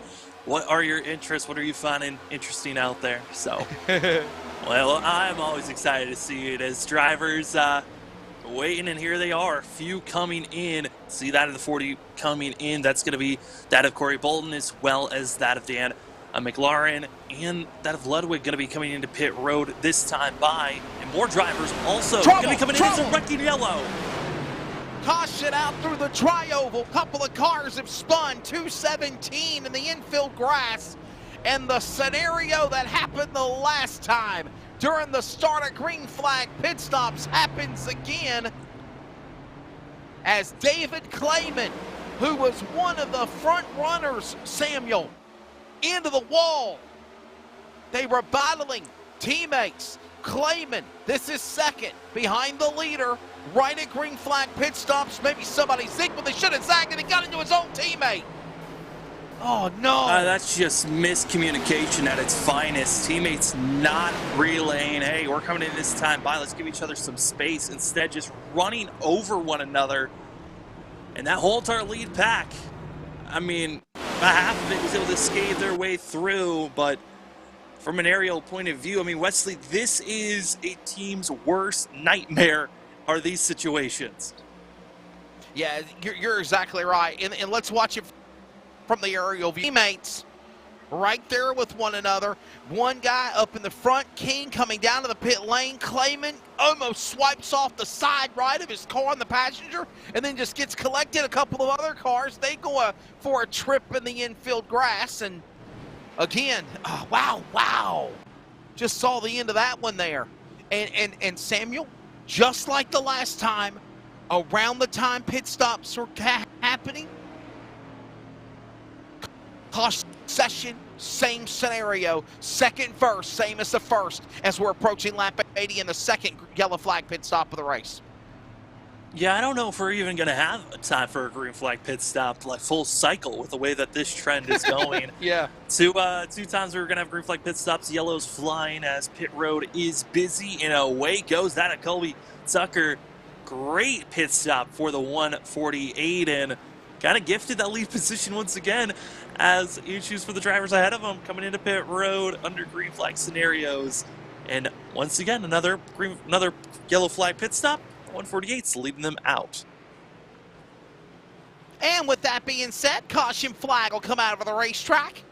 We'll give you the top 25 right now. Actually, this is going to give you the full field rundown. We've not done it in a while. 75 laps in. Colby Tucker, after the cycle of green flag pit stops, will lead.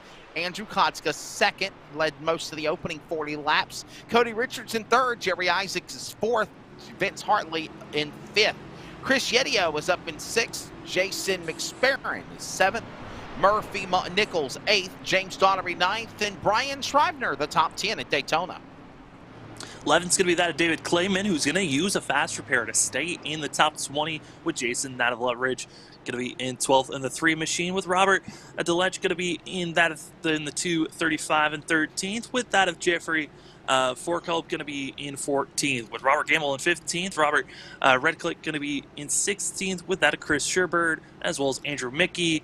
Also that of Jose Perez Torres, as well as Mickey's just falling down the order to 20th. Now that is where a pole sitter is going to be, with Maurice Gilmillion in 20th.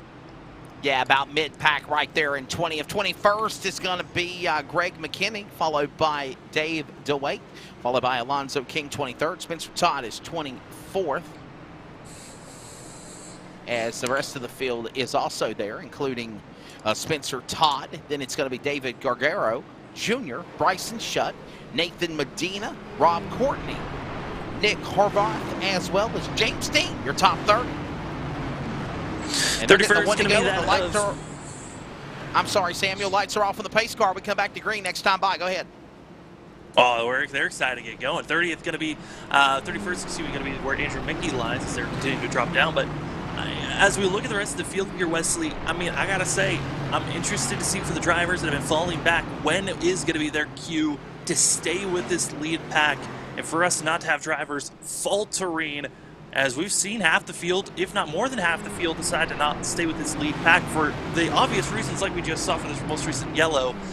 But will we see, after halfway, after lap 150, when will we see those drivers that are lingering back in those top-tier teams?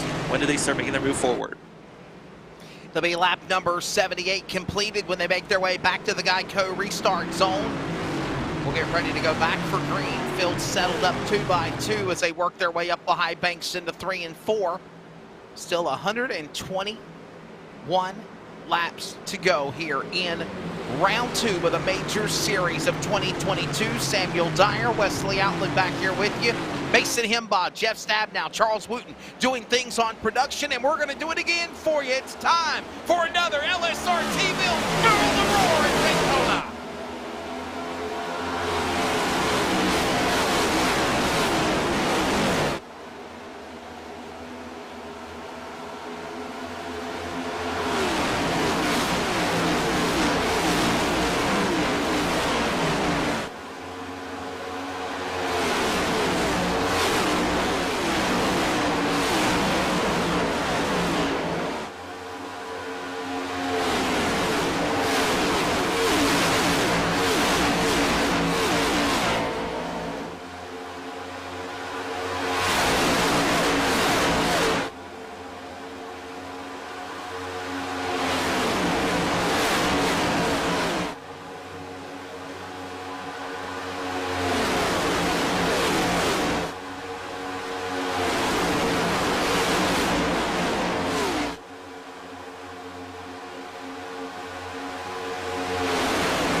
off of one. And you see him going back to 1 and 2 up the high banks at Daytona. We're on lap number 80 of 200. This is the real deal, the virtual Great American Race, if you will, Samuel Dyer. 500 miles, 200 laps, just like the real thing in 2 weeks in Florida for the 64th running of the Great American Race. And right now, Tucker Kotska going back out to P2 as they work up out of turn number 3. Yeah, I mean, Kotska's trying to get back to that familiar spot. I mean, being up front was where he felt the most comfortable in those first 30 laps, and now he's going to be following that of Tucker. And Tucker, yes, has some speed, but comes in as an independent. And I think that's been one of the more things that's kind of been interesting to look at coming into this race. Like I said at the top of the broadcast, 13 teams came into the night's race, with 6 drivers being, individuals by themselves. Those 6 drivers that didn't have allies was our leader currently, that of Colby Tucker, as well as that of Vince Harley, Andrew Mickey, that of Dan Johnston, as well as that of Delph White and Tim Worthman. Those 6 drivers, we've seen a lot of different ups and downs for all of them. I mean, Dan Johnston as well as Worthman, both involved in incidences, as believe trying to get a word. It looks like that Dan Johnston has been able to get back out on track after reconnecting with the server, but he's going to be that of 6 laps down for the 421. As we take a look here at our second pack and second group, Wesley, this is where all the drivers have been keeping themselves calm, where they just lie, as we see at where the 421 races, just staying back with the drivers that have been patient and passive all race long.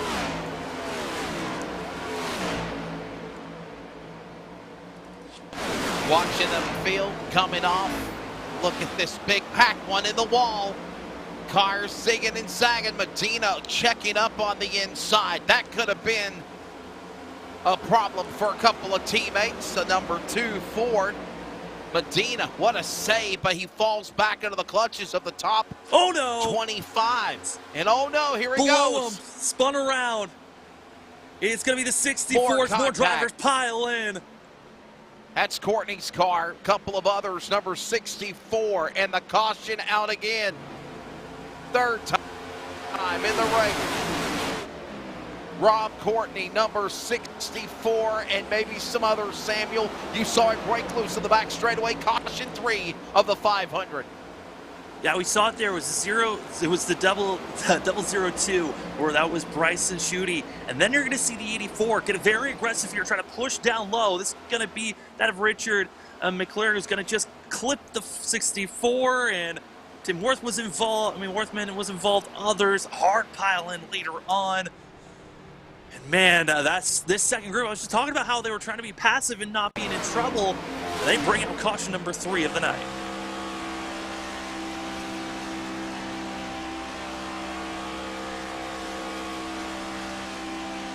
On board with Johnston.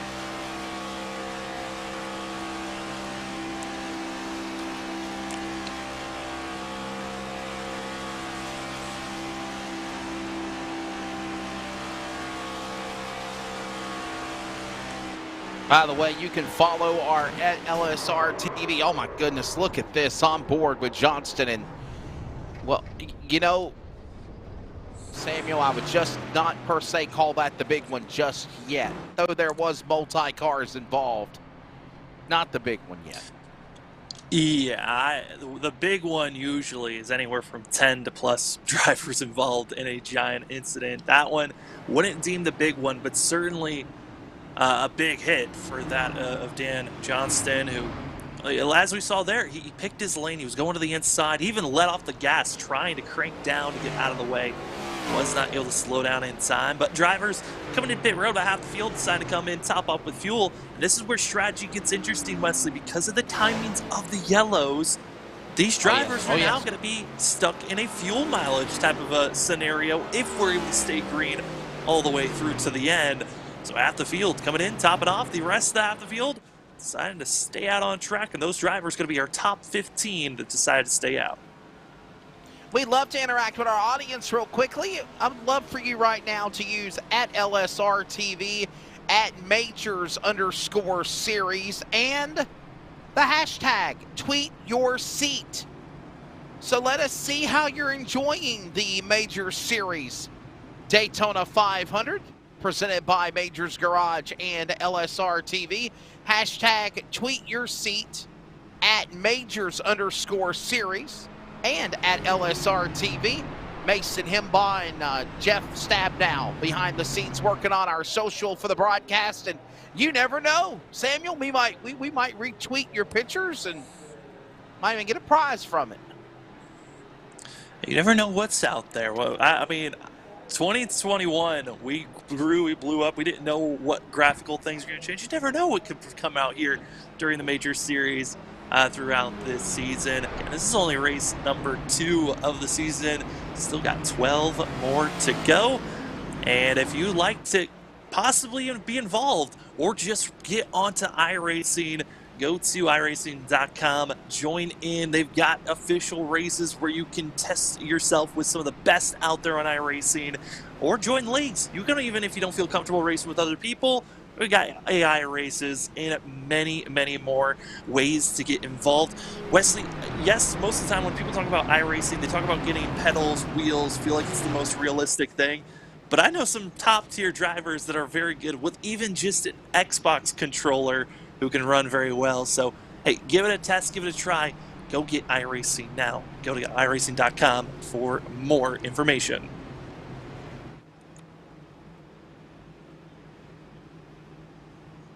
Back straightaway, and the lights are off on the pace car. We are approaching 100 laps. 100 laps coming up, and that's halfway. And Samuel, we do a lot of iRacing broadcasts, brother, but normally it's like less than 25, maybe 40%. We're doing the full 100% capacity. You know, I haven't done a race of this magnitude since me and Charles and Jeff Stabnow did the 6 hours at Talladega with the Endurance Sim Racing League probably about a year ago at Talladega. So, yeah, I mean, this is just like the real deal. You got to nestle yourself in. You got to get your energy bars, your endurance. As we come back to green, I mean, you can't be fatigued. You can't make a mental error because there's still a long way to go. Lap 86, green flag back in the air at Daytona. They're back to turn 1. Tucker, Kotska, Richardson, Isaacs, Yedio. Top 5 lead that field to speed. Down 2 by 2 behind third off of turn 2. It's going to be that Yedio is going to be stuck on the outside, losing ground. Same with that of Murphy Nichols. They've got to find space to come down, but everyone else, they're getting in line, loving where they're at. It's Tucker, Datakoska, as well as Richards. They all are going to be staying on the inside, following one another. But Nichols and Yedio, they're going to be trying to find some type of speed, just the two of them. This is some good knowledge to get as you're getting closer to halfway. This is kind of getting to the last portions of when you really want to be making some big moves. And also, this group back here, this is still a danger zone. Drivers are trying to find out where they want to place themselves. Do you want to be making the surge forward or continue to fade back?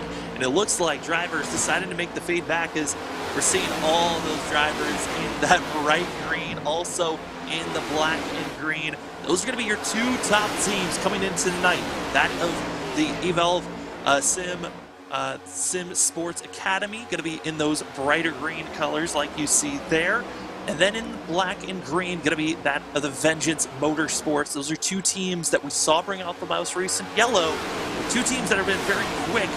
Last time we watched these drivers at the Glen, they're trying to conquer with some speed here, with maybe later on in the final 50 laps to finally show their true speed later on.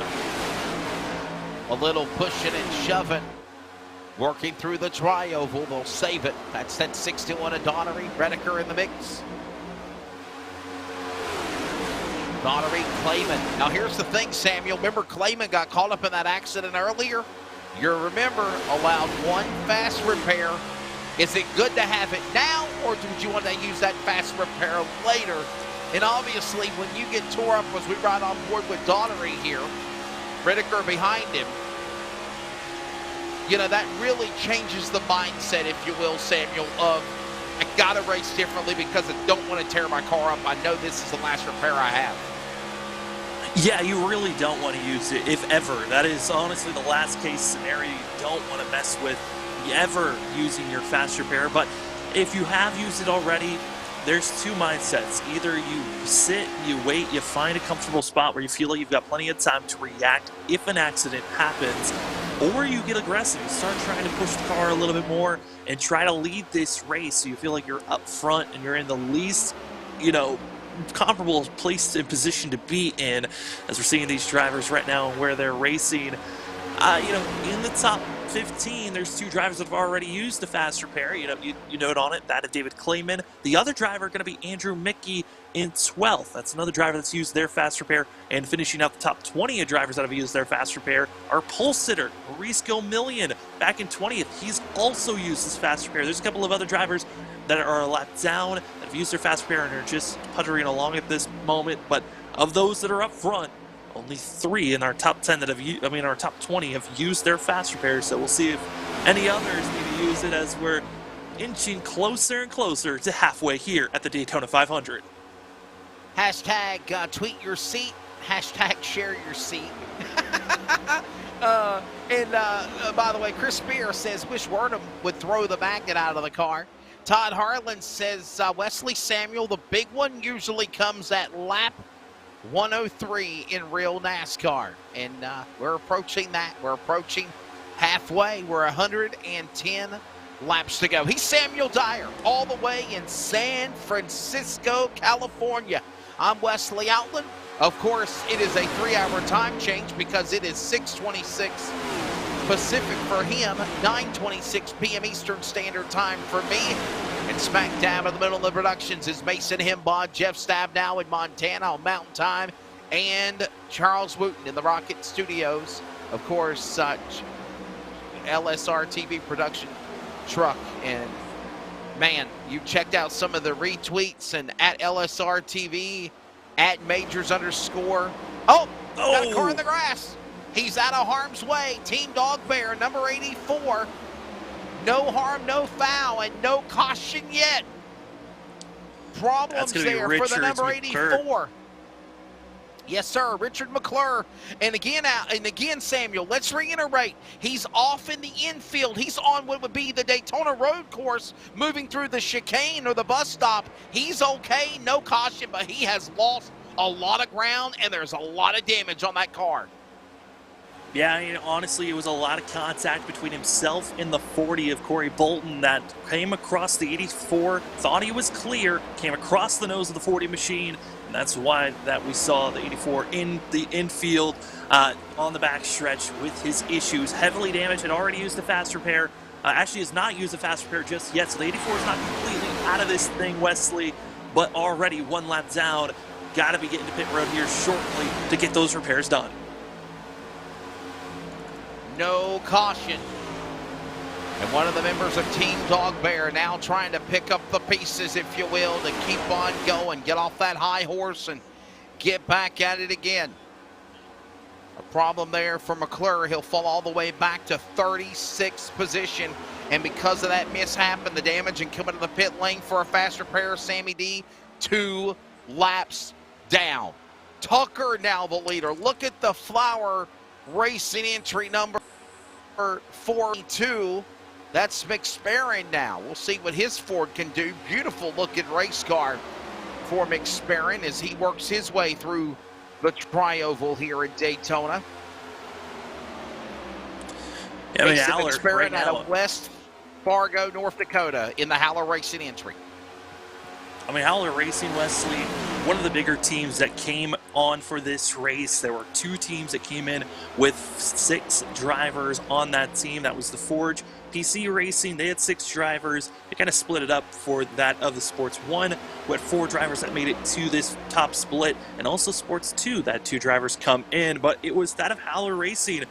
All 6 drivers that are on Haller that made it here tonight, they are all out racing and trying to have the best run. But right now, it's going to be that of McSparson who's going to be the top runner of those drivers. And I threw it out there as a crazy stat at the start of the broadcast, right when they went green, Wesley. It is still baffling my mind that Sparson put down 1,320 laps of practice before today's race. That is a lot of time to put in to any race. I mean, it's going to be taking us right now. We've ran 96 laps, and the driver's been on track for almost an hour and a half. I mean, could not imagine putting that much time and effort into a race, but that's what it takes if you want to win a Daytona 500. And for those that have made it to this point, the aggression will obviously intensify. We drop the green flag just around 8 p.m. Eastern.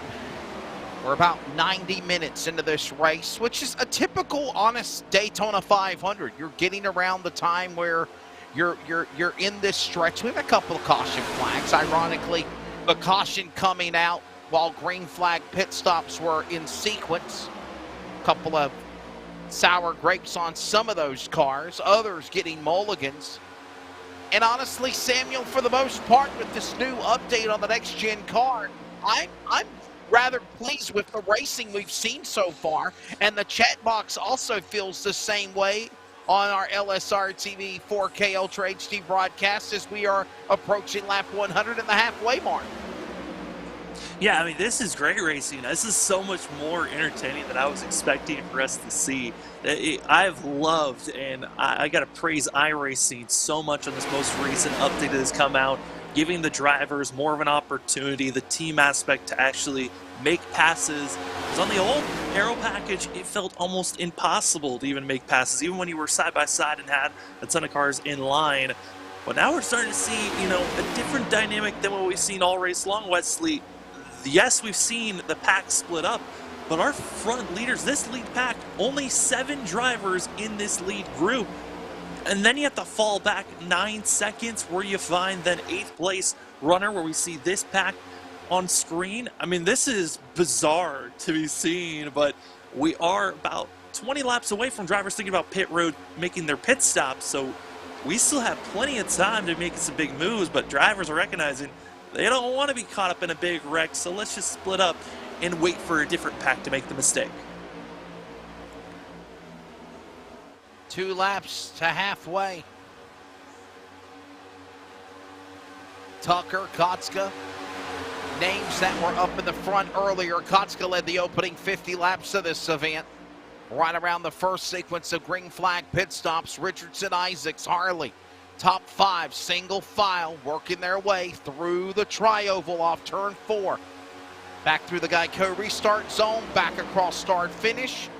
1 lap away to the cross flags in the Major Series Round 2 Daytona 500, presented by Majors Garage, Setup Shop, and LSRTV. Tucker leads them off turn 2.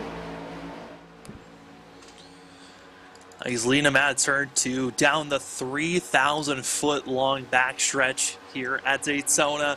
This track being 2.5 miles, and those 3,000 feet, Wesley, feels like forever for these drivers, especially when you're in line like this. All you can see is the driver in front of you. That's all you're going to be seeing in front. That's just a bumper. You don't get to see a car after that. If you are directly all in line, you have complete trust and faith in all the drivers in front of you. Unless you're the leader who gets clean air, this is all a major trust exercise, going over 200 miles per hour. Through the corners, they're going 188 miles per hour at their slowest. On the back stretch, they'll climb to over 200 on the back going into the entry of turns 3. The speed is relentless here each and every week. The field just come across the start-finish line. Cross sticks over the flag stand. 100 laps in, 100 laps to go, 250 miles in the Major Series Daytona 500, presented by Majors Garage Setup Shop and LSRTV on iRacing on LSRTV, your home for sim racing. And again, if you've made it this far, you got a shot to come to the finish, or is the aggressive limit just around the corner? We've yet to have the big one. We've had a couple of thrills and spills, and yeah, a couple of chills and some repairs to get back in the dance. The pack, for those that are not a lap down, are separated by almost 27 seconds. and they're kind of all spread out as we're awaiting green flag pit stops again here. Possibly, could it happen? Third time's a charm. Caution coming to the pit lane, Samuel, or will we see green flag pit stops and try to sequence out who's going to be the top cat of the pack when this race comes to an end at Daytona? Well, this is when things get interesting because you threw out whoever said in the chat, lap 103, usually the big one. If we're going to see it, it could potentially be in this second pack. Again, this is 8th place all the way back to that of 19. So this is a large group of drivers. Yes, there's teammates involved, but we've already seen here tonight, teammates can make mistakes that can cost other drivers. Got to be careful, especially with the fact that the faster lane is on the outside, so close to the outside wall. Wesley, just one mental error. We're now past halfway. You can make a mental slip at most league races that we cover here on LSRTV. This is around the time that the race is concluding, is around lap 100 to 120. That's right. So at this point, that fatigue starts to kick in from here on out. You know, something I find funny, Samuel, is you're on board with the PC Racer team to the left of Javier Torres, and you see 5 teams, almost 4, one behind the other, as they come to the stripe and going back to turn 1. But in that pack that we're showing you right now with the leaders, there's 5 teammate cars, the red and black cars, all right there with one another. Yeah, those are going to be the Ford PC Racer sports teams. They are all in line. And also, as we were running there, you got to see Hope on that rear spoiler. Hope was one of the children from one of these drivers that had just most recently passed away as an infant. And an honoring for Hope's passing away, drivers put Hope on their rear spoiler. So when you see drivers that are rocking that, they're all just putting in memory, putting it out there for a great, just letting them know we care about you, Hope, as the drivers continue to race on.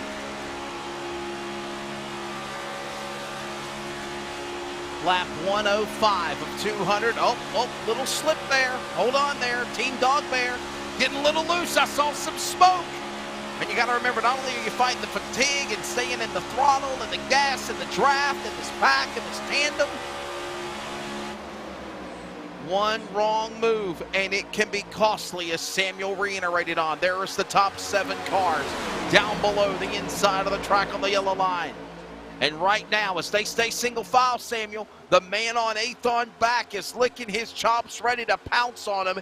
Andrew, Mickey, Nichols, Jedio, and more reeling in and making it a bigger pack as they come through the tri-oval on lap 105.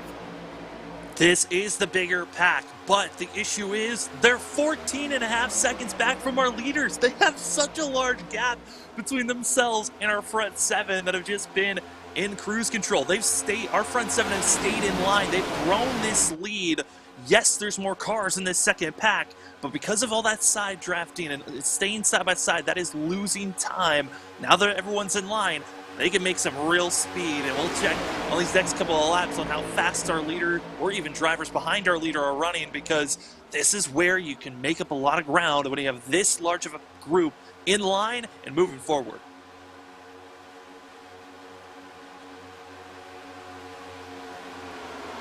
The Major Series.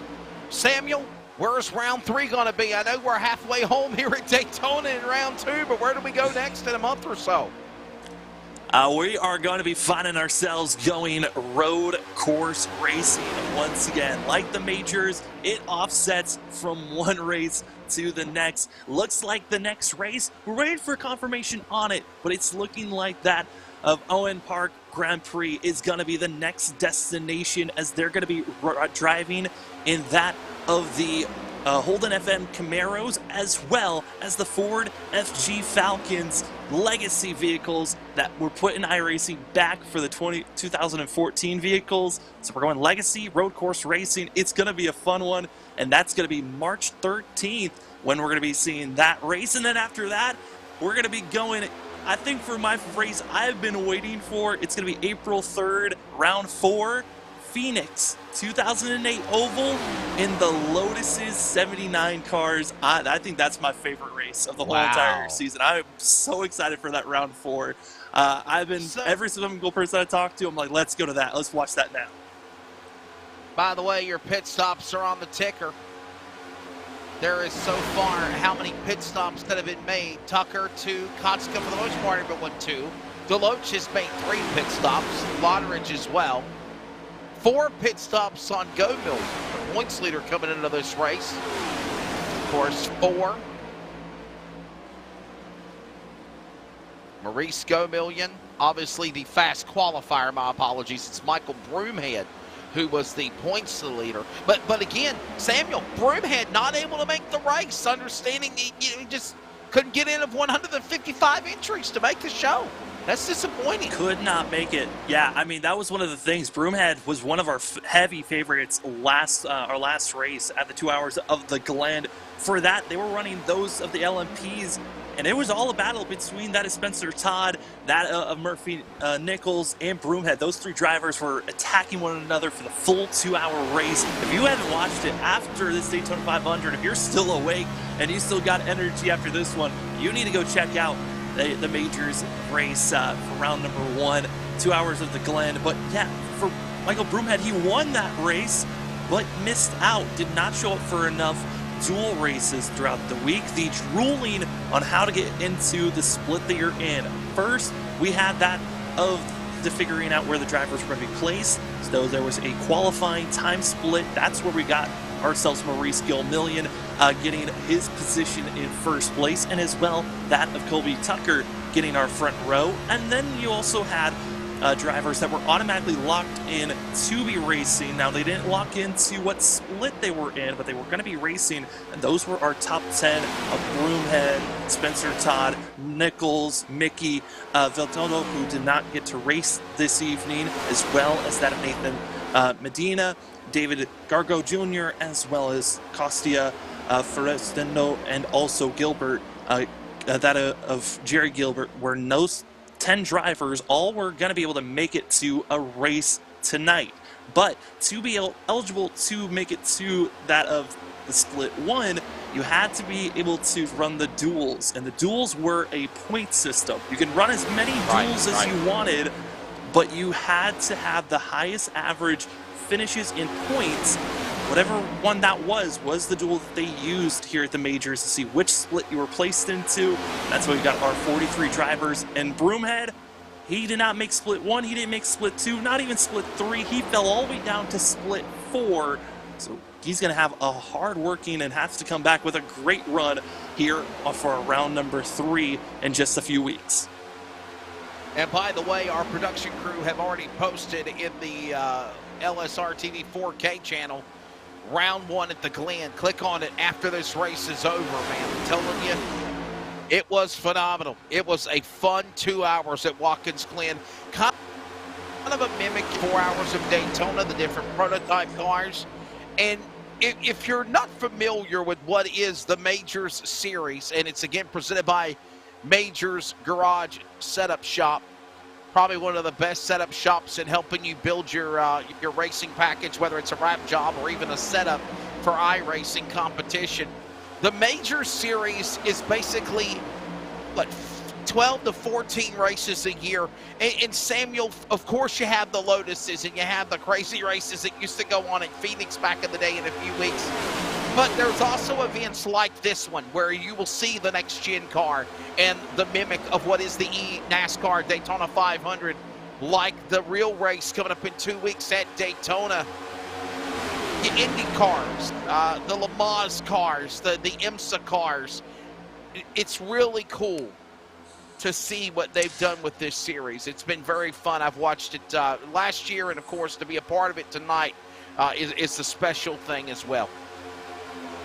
Yeah, and it is honestly, it's been a pleasure to be a part of this. Again, this is only round 2. Again, there are 12 more rounds to go after this. And I got to talk with that of Michael Ouellette, who runs the Majors series, and had our 15-minute interview actually as our start to the Glen, and he actually talked about it. The Majors was built and created for all of the major events that would happen in the past or even currently throughout the year. That was the whole goal of this series, to give drivers the opportunity to race big events in the road course or oval, putting them together and putting on such a great season of seeing who could be the overall champion driver-wise of the Sportsman's or the Pro Series, or even in the Legacy Series. There are 3 different divisions here in the Majors Series, and also the different regions that are allowed to be racing at the Internationals, International Series region, as well as the European region and the Americas. It's great to see how large the Majors is,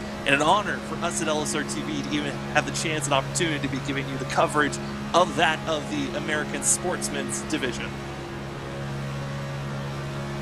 Yeah, and again, as you said, Samuel, there is like a international, there is a, of course, the worldwide tour. This is the American Sportsman Series. 155 entries in the Sportsman level attempted to try to make it in this race. In the Major Series, Daytona 500, round 2. Tucker, Kotska, Richardson, Isaac, Harley, McSpirit, Clayman, Godillion, Nichols, Genio. It sounds like a big California law firm. It's your top 10 as they work down the back straightaway here at Daytona on lap 115. Yeah, in our top 10, I mean, they're all running where they're at right now. 11, you got Mickey, and then DeLonge, and then also Lot Ridge, Fort Call, and also Red Lake, and Torres, Doherty, and also seeing that McNeely going to be their top 18, and those drivers all in this second pack of drivers. This first group, they've been feeling pretty comfortable here, Wesley, and we are now entering the zone where we might be seeing some pit stops here any moment now, and that's going to be the big thing to watch out for. Is we have been green, but we've seen the pattern, Wesley. Cautions seem to loom whenever we're expecting green flag pit stops. And that's the thing, Samuel. It seems like as soon as we start efforting green flag pit stops or the packs start to get slowed down, that is when we start to see some of these hiccups happen, and obviously slower traffic in front of that lead pack as Tucker is still the leader. This is your fast pack of traffic here, as right now you got about 10 to 12 cars in that pack. There you see Richardson in the 064, teammate right there with Kotska. Kotska, Richardson, right there with one another. Remember, the teammates have the same color cars. And Samuel, this is what I love here. Let's talk about no I in team. It's teamwork. And what we're watching so far, all these cars nestled in a pack. And for the most part, they all stayed right there with one another as one of the teammates getting under the wall off turn 1. Yeah, that's going to be the 06 of James Dean. Just got too high, brushed the wall through a trial-able, and now soon and in trouble of losing the draft. Was up there racing with his teammates from that of Vengeance Racing, and now got to be concerned for this 06 machine. But you've got this Vengeance Motorsports team. They're in the black and green trim, and also in front of them, also in the bright green. That's going to be our other top team of this series. That's going to be the Elvo Sim Sports Academy team. Both these teams have been working with one another a lot. Even during practice, they were working with the draft, and then below them, you got Howling Racing, as well as that of watching the Dog Bears working with one another. But coming out of pit road, seeing our front pack of drivers, that is our whole entire leaders all coming into pit road and exiting. And while that goes on, here come your green flag pit stops, and as you said, this will cattywampus the field, especially your teammates. They come to the line here. Oh, whoop, everyone on the binders. Hold on to you, hold on to you, hold on. And you got to remember, Samuel, can't get busted pitted on the pit lane, on speed, on entrance or exit. Oh yes, we have the pit exit camera. Here comes the cavalry. The front pack onto the pit lane. Samuel, pit stops on lap 119. Yeah, the initial front 7 had already come in. This is going to be our second pack that are now making this transition into pit road. Do not want to get caught slipping and sliding into your box, going too far. You want to ease in, get your tires, get your fuel, get back out there. And some teams might even come in and decide just to take tires for them. I mean, just take fuel instead of tires. That could save some time for yourself as you see this all group coming out as a collective. Great pit stops by everyone here, but you do not want to be caught with a penalty. Penalties you can get is an unsafe pit entry and as well an unsafe pit exit. As Wesley, we've seen this on LSRTV before. There's a blend line the drivers are coming to that you cannot come up too soon. Yeah, remember that blend line, and that is that blue cone that's nestled on the inside of the racetrack off of turn number 2. As you see those cars down below the bottom, they're at low speed, they're trying to get up to speed, but here comes that fast traffic. And right about now, you see the middle right of the corner, there's that cone. Once they get past that cone, that's the blend line, and then they can start to drive back up into the racing lane. But you got to be courteous, not only of your teammates, Sammy D, but also a faster traffic, because if you just bonsai off the blend line into the pack, calamity, and you've got trouble, and you might have some mad virtual racers coming at you as well on lap 120. Yeah, you really don't want to be caught up becoming the chaos, as there were a lot of chaos moments earlier. If you were watching any of the European, either the pro or that of the Sportsman, there was a lot of contact and wrecks that were coming out of that one, but you can see the outside group that is all green, watching two teams working together. And I talk about allies, and those, you're starting to see the allies. Down below is you're seeing the Howling Racing drivers, seeing that of the 90 machine working, 98, excuse me, of Dan McLaren, as well as that of Ernie Ludwig, working with one another. But these are two different teams that are merging with one another. You've got that of the Dog Bears, as well as seeing the Howler Racing drivers.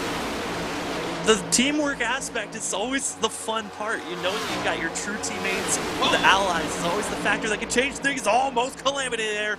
Watch out, as there was almost a mistake with the merging. Couple of teammates about to make it into a, if you will, virtual tag team match in the squared circle around Daytona. And your teammates are going to look out for each other right now, closing in on 75 laps to go. He's Samuel Dyer. I'm Wesley Outland. Mason Himbaugh, Charles Wooten, Jeff Stabnow on production, Rocket Media, LSRTV, and this is iRacing on LSRTV. Round 2 of the Major Series. And tonight, the Daytona 500, presented by Majors Garage Setup Shop and LSRTV. For the most part, new leader now, Todd. Because of green flag pit stops, Todd, Shoot, Horvath, and they're all teammates. 1, 2, and 3. Mean Green coming at you down the super stretch as we approach lap 125, Samuel. I mean, I got to say, for Spencer Todd, it's been one of those races where they've been waiting and looming. Spencer Todd came up second during the LMP race at the 2 hours of the Glen, now leading here at the Daytona 500. Had been waiting and looming. Really, this whole entire group has just been staying back around that of 30th to 25th for most of this race. And then you've also got that running in fourth, the four of David Gargo Jr. and Nathan Medina. Both those drivers were racing between one another to see who's going to win the GT3 race. And they're doing it right now, doing a great job. Cannot believe it as they keep on racing out of turn number 2. Samuel, you got to remember too, buddy, these cars up in this pack, these teammates, they've not pitted yet. And obviously we're going to see when Team Tranco, Bryson Shutt, along with Todd and Horvath, will come down to the pit lane. Couple of other cars as well. As you see more teammates on the spectrum of Gargaro and Medina. Remember, Medina had problems earlier in the race. And here comes cars onto the pit lane, flying onto the pit lane, if you will. Is everyone now on the binders, and here they come. Boy, it looks like a log jam on US 1 coming off 95 to get to the Virtual World Center of Racing or any of your major interstates, especially San Francisco, Samuel. More pit stops with the leaders in front of you. Oh, San Francisco, slow, sluggish, and you just hope that you don't get in a car accident, as these drivers feeling kind of similar every time they come into pit road. They go from over 200 miles per hour to just basically a screeching halt, only going 60 miles per hour on pit road. So now you see them all getting back out on track, and this is when you got to play nice. You got to figure out a way to merge with one another. As up front, it is going to be that of the 047. Leading the way right back like he was at the start of the race.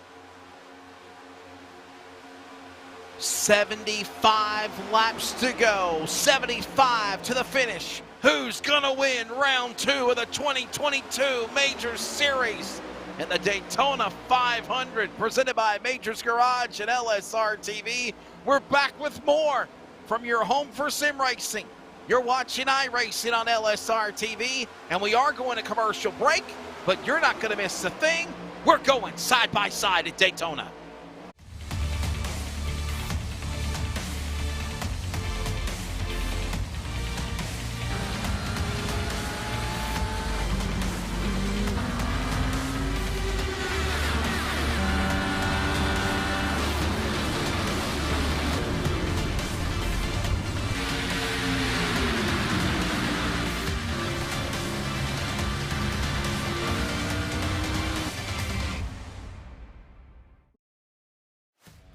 Chrysler, Dodge, Jeep, Ram, right? Our Ram trucks, truck of the year, amazing trucks. We have fun Jeeps, and then the exciting Dodge and Chrysler products. Lots of performance there, lots of excitement there. They've done a great job in really creating a full scope product line that could suit everybody's needs. Whether it's a family vehicle or a fun vehicle or a utility type vehicle or a big truck, we've got it all for our customers.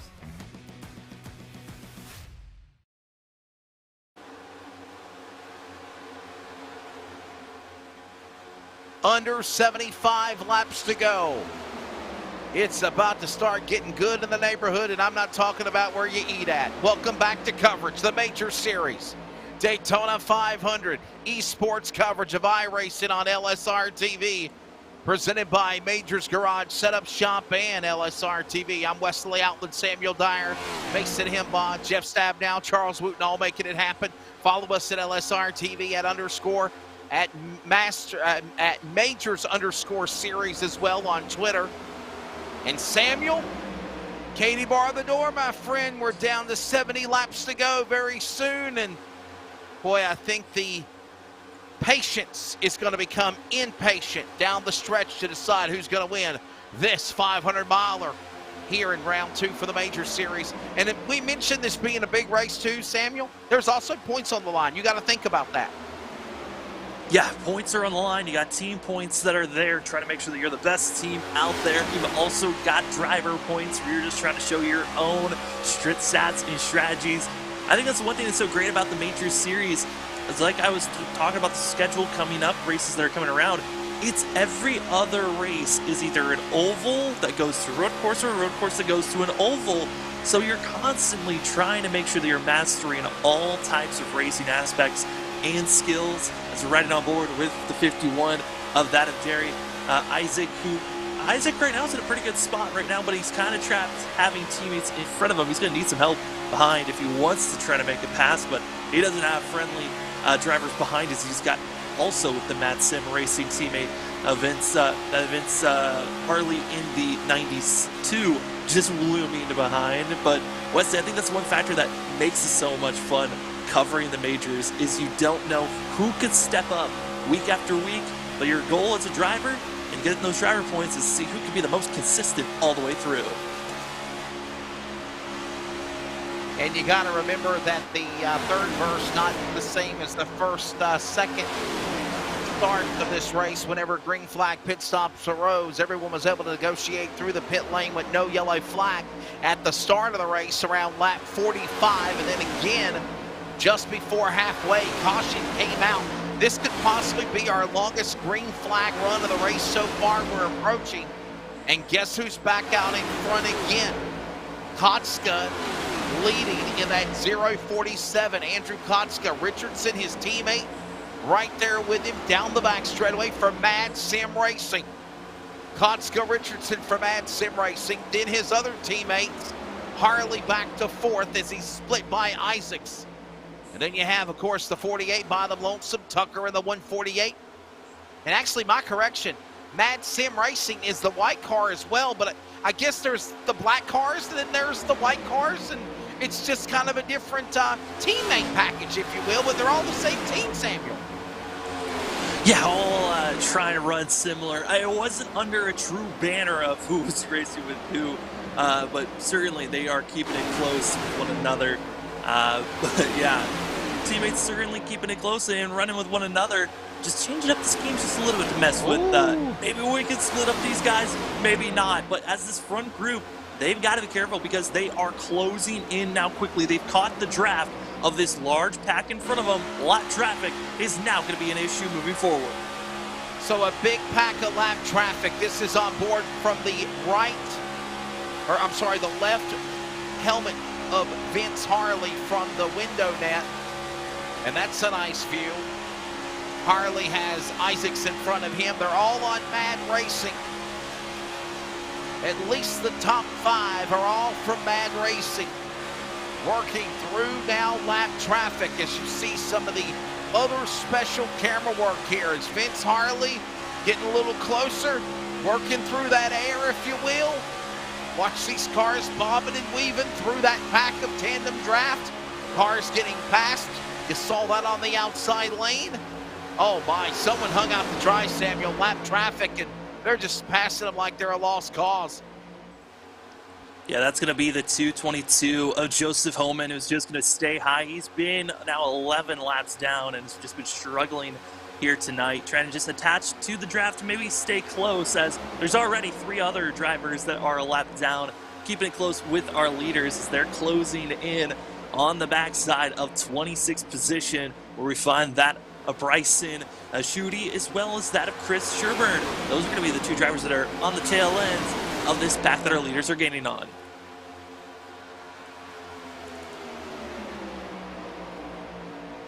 Back straightaway, Mad Racing, trying to stay in the top 5 and maybe more right now. No one breaking out of line. They stay to the inside of the racetrack with Kotska. Richardson now goes to the outside lane, now peels back to the inside, going below the yellow line.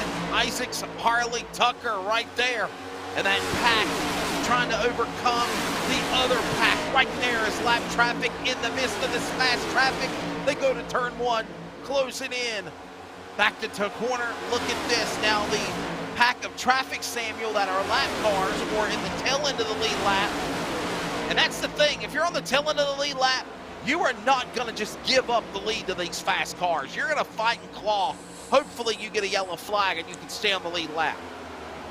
Yeah, that is the whole entire goal, and so we're going to be seeing a little bit of scrappiness kicking in, as well as for our front runners. They know, hey, if this race stays green, this is between our top 7. There is no one else that really can touch us. The next closest pack before our front 7 is going to be over 20 seconds back, where Maurice Gomillion is in 8th place. So for this lead group, they know they're adding more drivers, the more drama, and it's just ramping up for here as we're closing into the final quarter of the race here, Wesley.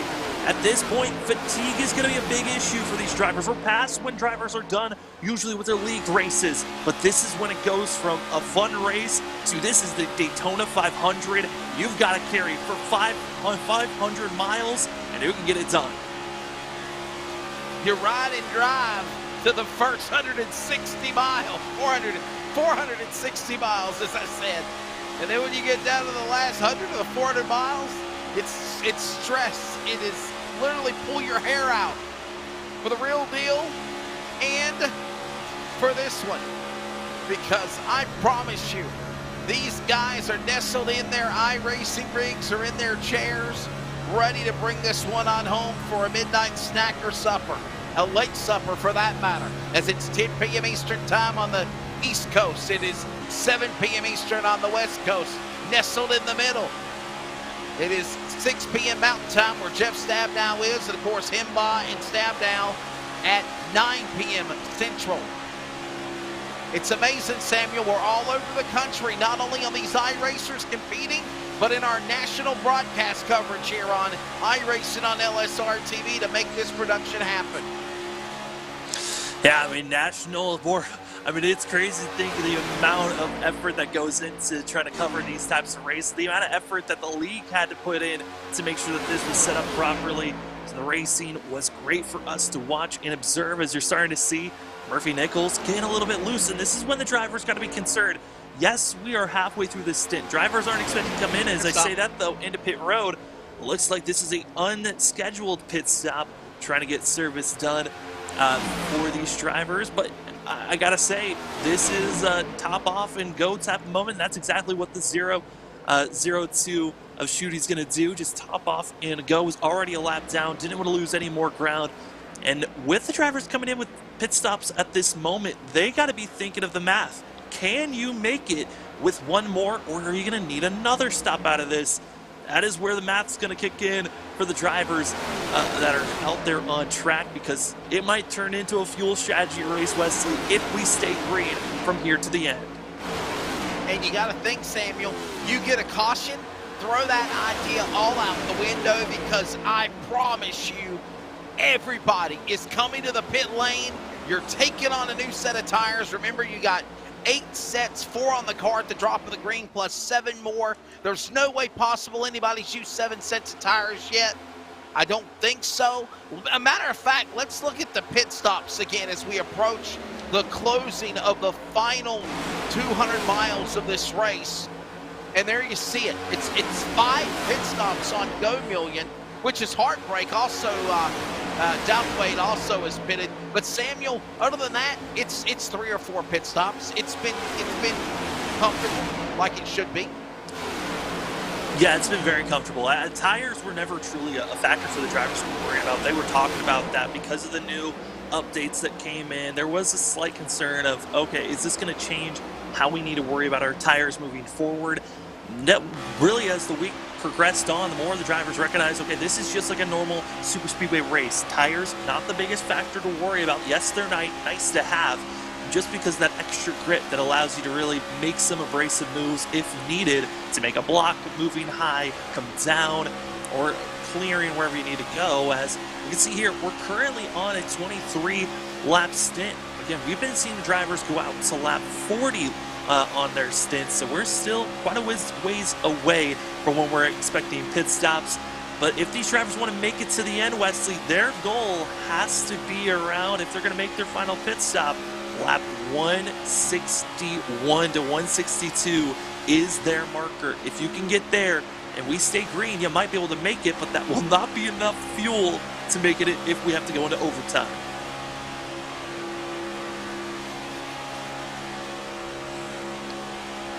Some drivers might have been thinking that was that money stop. I just don't think we've got there yet. I'm thinking around lap 175, 180 could possibly be the roll the dice for the money stop, Samuel. You get a caution. That changes everything. Another idea, we've not had the big one yet. I'm not wanting it to happen, but you got a feeling, Samuel, as we get to the end of this thing, it's bound to. Who wants it more? What teammate can prevail as we're closing in on lap number 150? Oh, and there was a potential chance of a big one happening as lap traffic was right in front of our leaders. You saw that of the 69 losing ground, fading back. Our leaders were kind of concerned if he was able to get up to speed, because most drivers were notified, hey, if you are slow, if you are a lap down driver, if you are not battling to stay on the lead lap, to move to the high line. And that was not a in the European Pro race, that was not a thing that happened with one of the drivers. Actually happened 3 times where they did not go to the high line, actually caused 3 major wrecks in the first 50 laps of that race. So for these drivers, we've seen a lot of respect. The lap traffic has gotten out of the way, but this is crunch time. You have to battle for every position. Every point matters, especially with the championship, and this being so early in the season. You can find yourself bumping yourself a couple of positions if you have a good run, as seeing a driver into pit road. That's going to be the 84 of Richard McClurk, who's going to be getting himself pit stops and back out on track. 3 laps down is this 84 machine. Team Dog Bear coming out. Remember, stay below the yellow line. You can't poop up until you get past the blend line cone. 55 laps to go. Kotska leading, Richardson second, Isaac third, Harley. There you see the Dog Bear entry back on track. Tucker top 5.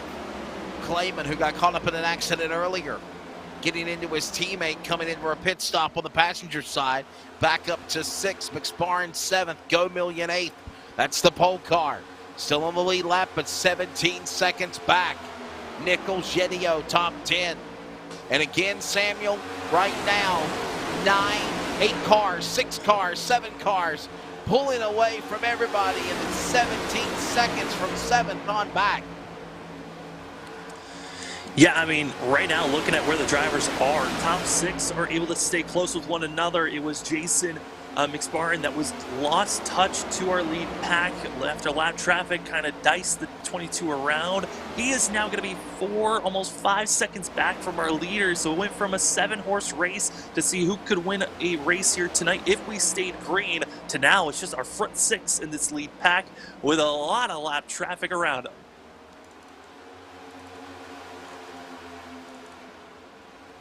Kotska, Richardson, Isaacs, there they are. And Samuel, we watched those cars. There's a 22, that's McSparran. There's Clayman, there's a Go Million. All these cars, and honestly, it's confusing for us because you've got a lot of cars that look like one another, except by the numbers, can you figure them out? And secondly, Sammy, you've got all of these cars now nestled between lap traffic. And I talked about this earlier in the race when we came on the air, and this scenario comes to fruition. I'm hoping we get a Banana Republic flag. And if you don't know what the Banana Republic flag is, it's yellow. I just, the way everyone's racing, I don't know if we're going to see it. It has to be a catastrophic, just mental relapse from somebody. And honestly, with the fact that a lot of teammates are racing with one another, the true teammates have been split up. Might be the second pack back in 8th place where Maurice Gomillion is, as I'm cycling through. But our leaders, yes, they've got lap traffic in front of them, but everyone's giving each other space. It's really our front 2 that are keeping it the closest between anybody, and that bump drafting has costed a lot of drivers a night in other races here. But for us here tonight, as a driver actually goes low, spinning out, it's going to be the 61, James Daugherty, who's going to be the driver who spun out, but no yellow waves here at Wesley. Your Banana Republic almost got a waving there. Team Traco on the bottom of the racetrack of the Tranco entry. Again, down below the what used to be super stretch, now a part of the new Daytona International Speedway road course. And that Ford GT entry with Thor on the back, badly damaged, but stays below the yellow line. Did not come back up in front of oncoming traffic. And no caution flag as we come up to 50 laps to go here at Daytona. Oh, there's the pack. There it is. It's in front of our leaders. Cars breaking away. One flying through the air down to the infield. Big trouble, and there's the big one. With 51 laps to go, trouble on the back straightaway, Samuel. And it was right in front of our leaders, the worst place to be. You're riding behind lap traffic. You have no idea what's going to happen. And a yellow waves after the pack that our lap cars and leaders were catching up to. Contact's going to be made. We're going to take a look here at what brought out the initial contact. But Wesley, this is terrible for our leaders. But luckily they still have a faster pair. But this is a scary spot. You see the smoke and nowhere to go. The big one just took place. The 135 through the air, the Spears entry. Factor 5 team badly tore up. And there it is. Maybe big one won. I mean, that is one of the closest big ones. I mean, that is multiple drivers in front of our leaders. As take a look at it once more. Again, those Sector 5 drivers just riding around right here, and just calamity and smoke and nowhere to go really in front of them. And just thrown up into the air. Oh, you hate to see that type of a wreck happen. As I believe that was actually Alonzo King. That was the initial driver that got spun around, got hooked by the 155. And this was just, we're going to take another look at it, Wesley, but this was the pack. I mean, just 4 drivers racing hard, being caught by our leaders, and over-aggressiveness is what's going to cost them potentially Alonso's race, because he had already used the faster pair. Just turned, Samuel, from that angle, and then you see from there he gets up in the air. I want to go on board with him. Let's go on board with that car in the extended replay. Man, we're going to go on board with this driver as we're under an extended caution with under 50 laps to go. And this is with Alonzo King. At one time, Samuel, he was up in the front of the pack. This time, he believes he can fly off turn 2 with the help of some others. And just, again, in patience, a little patience, gone.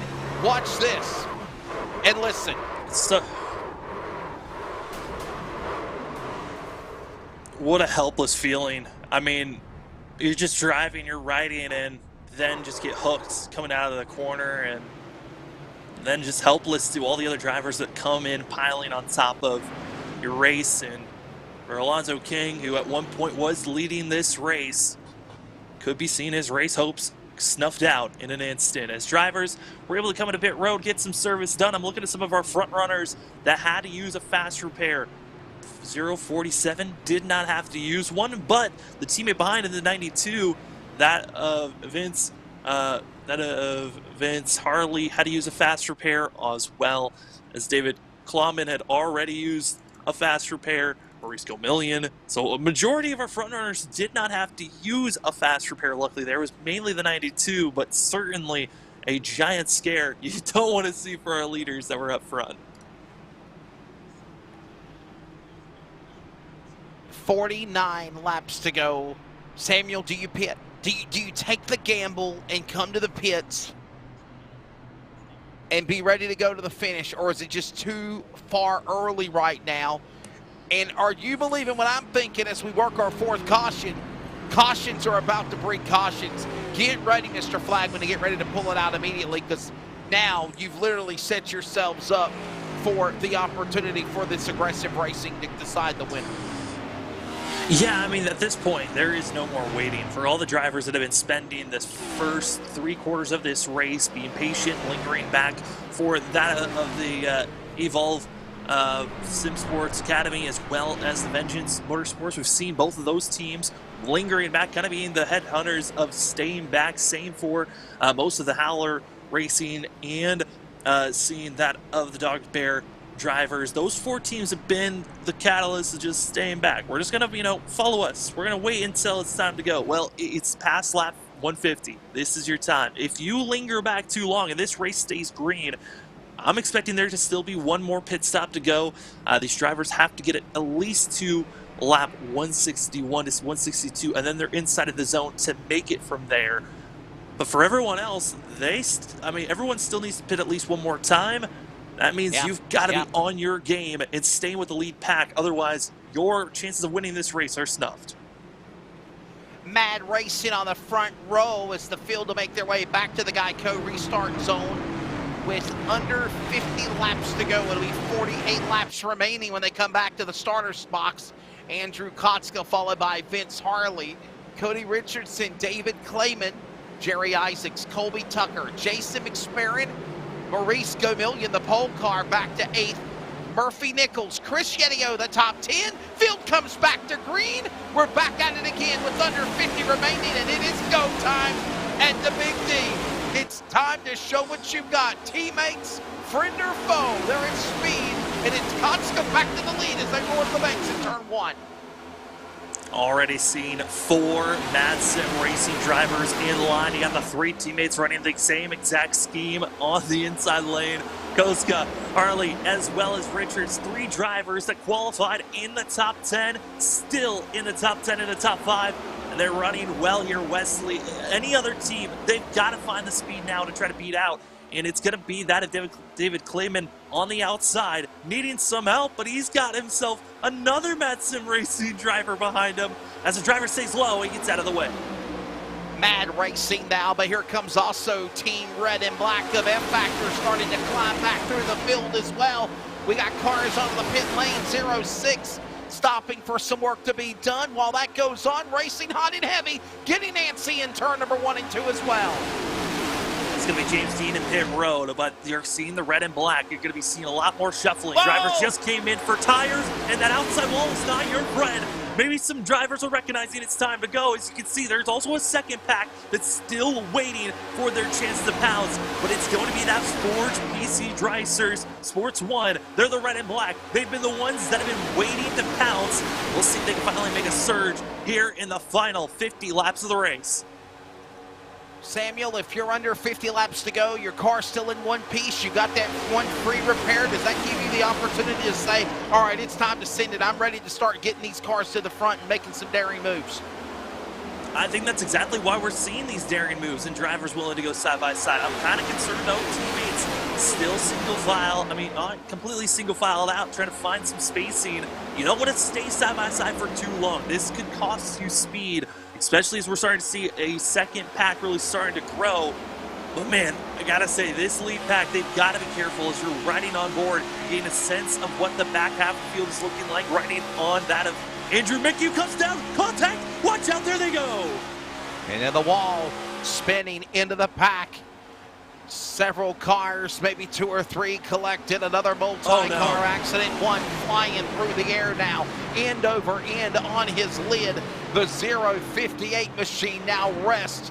More cars all tore up as again, that's Stephen Paulison, the Northwest Racing Series Daytona winner, Samuel. He won back in February of 2021, but not tonight from the Northwest. Bad luck in the major series, and it all broke loose as they went to 3. You saw the 2, our winner from the GT3 race from just a few weeks ago at Watkins Glen. Just one driver. This is going to be Perez Torres, but it's right at this moment. You have the 06 who is extremely slow, and everyone else just came up to a wall. There was nowhere to go. And another major wreck, multiple drivers involved. And what makes it even more irritating is those were drivers that were being extremely patient, waiting, wanting to make sure there was plenty of space. As we take a look at after the incident, the drivers that came in after the initial spin. Another look at it on the replay. Watch him in that pack there, Stephen Paulison.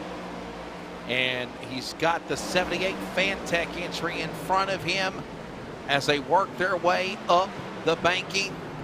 Nowhere to go, and he plows into the car that had already spun in the Dog Bear Racing entry, number 47, or the 040. No, that's Javier Pereira Torres, and when Torres lost it, it just caused everyone else to just get blocked. Team Tranco involved, Paulison involved. Wow. Major wreck, and at the timing of this yellow, Wesley, this now is going to be putting these drivers in a precarious spot because they're going to be coming into pit road. Some are topping off. Our front 13 decided not to come into pit road, but everyone else did. And we'll see if they're going to come in, top off, possibly with 1 to go, come back in again. That would probably be my call. Come in with 1 to go. You're going to be right on the edge. You might be able to linger back, save some fuel. If another caution comes after that, then you come in and your race isn't completely done. But this is when the strategies come in. Who's staying out? Who's coming in? Ooh, that late top off though is going to be so important as yes. Now the math. 40 to go. 40 to go is the marker. If you can pit within 40 to go, you can make it to the end of this race. That's why we're freaking out, because we're just 4 laps away from making sure you're good.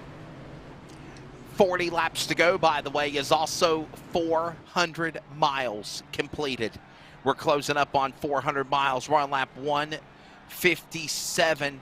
In about 3 more laps from now, you're officially at 400 miles. And then again, as you said, Samuel, you can try to fight your way to the finish of this race if you're good to go with 40 to go. But again, there is the opportunities for overtime if need be. And if you're one of those drivers that have not used that fast repair yet, when do you lay those cards on the table? Team Mad Racing in a madhouse right now at Daytona, trying to pull the upset win. Kotska, Harley, Richardson will step away. We're back with more. No, lights are off on the pace car. My apologies. I'm sorry. I thought we were going to extended caution, but we're ready to bring them back to the green for you. And Samuel, that's one thing I got to give props to the Major Series officials are not running as many caution laps if need be. They're quickly getting these incidents cleared up, getting the pit stops done, 2 or 3 laps tops, and we're going back to racing again. Yeah, making sure that we are not wasting any time. I want to give all the drivers, if we're able to get them cleared out, get back to green flag racing, that is what we want to see here in the broadcast booth. It's what the audience wants to see, and we're happy to get back soon to green flag racing. Like I said, pace car lights are off. That means we got the one to go. We're going this time by. These drivers are on the backstretch, kind of trying to calculate, do and when do I need to come into pit road? If a caution comes out again, Wesley, though, whenever the next caution is, everyone's coming in. You know you can make it from that point. So these drivers are now in the questionable position of it's going to ramp up from here. But who and where is the caution going to come from? Samuel, your teammates, your Kotska, your Harley, your Richardson.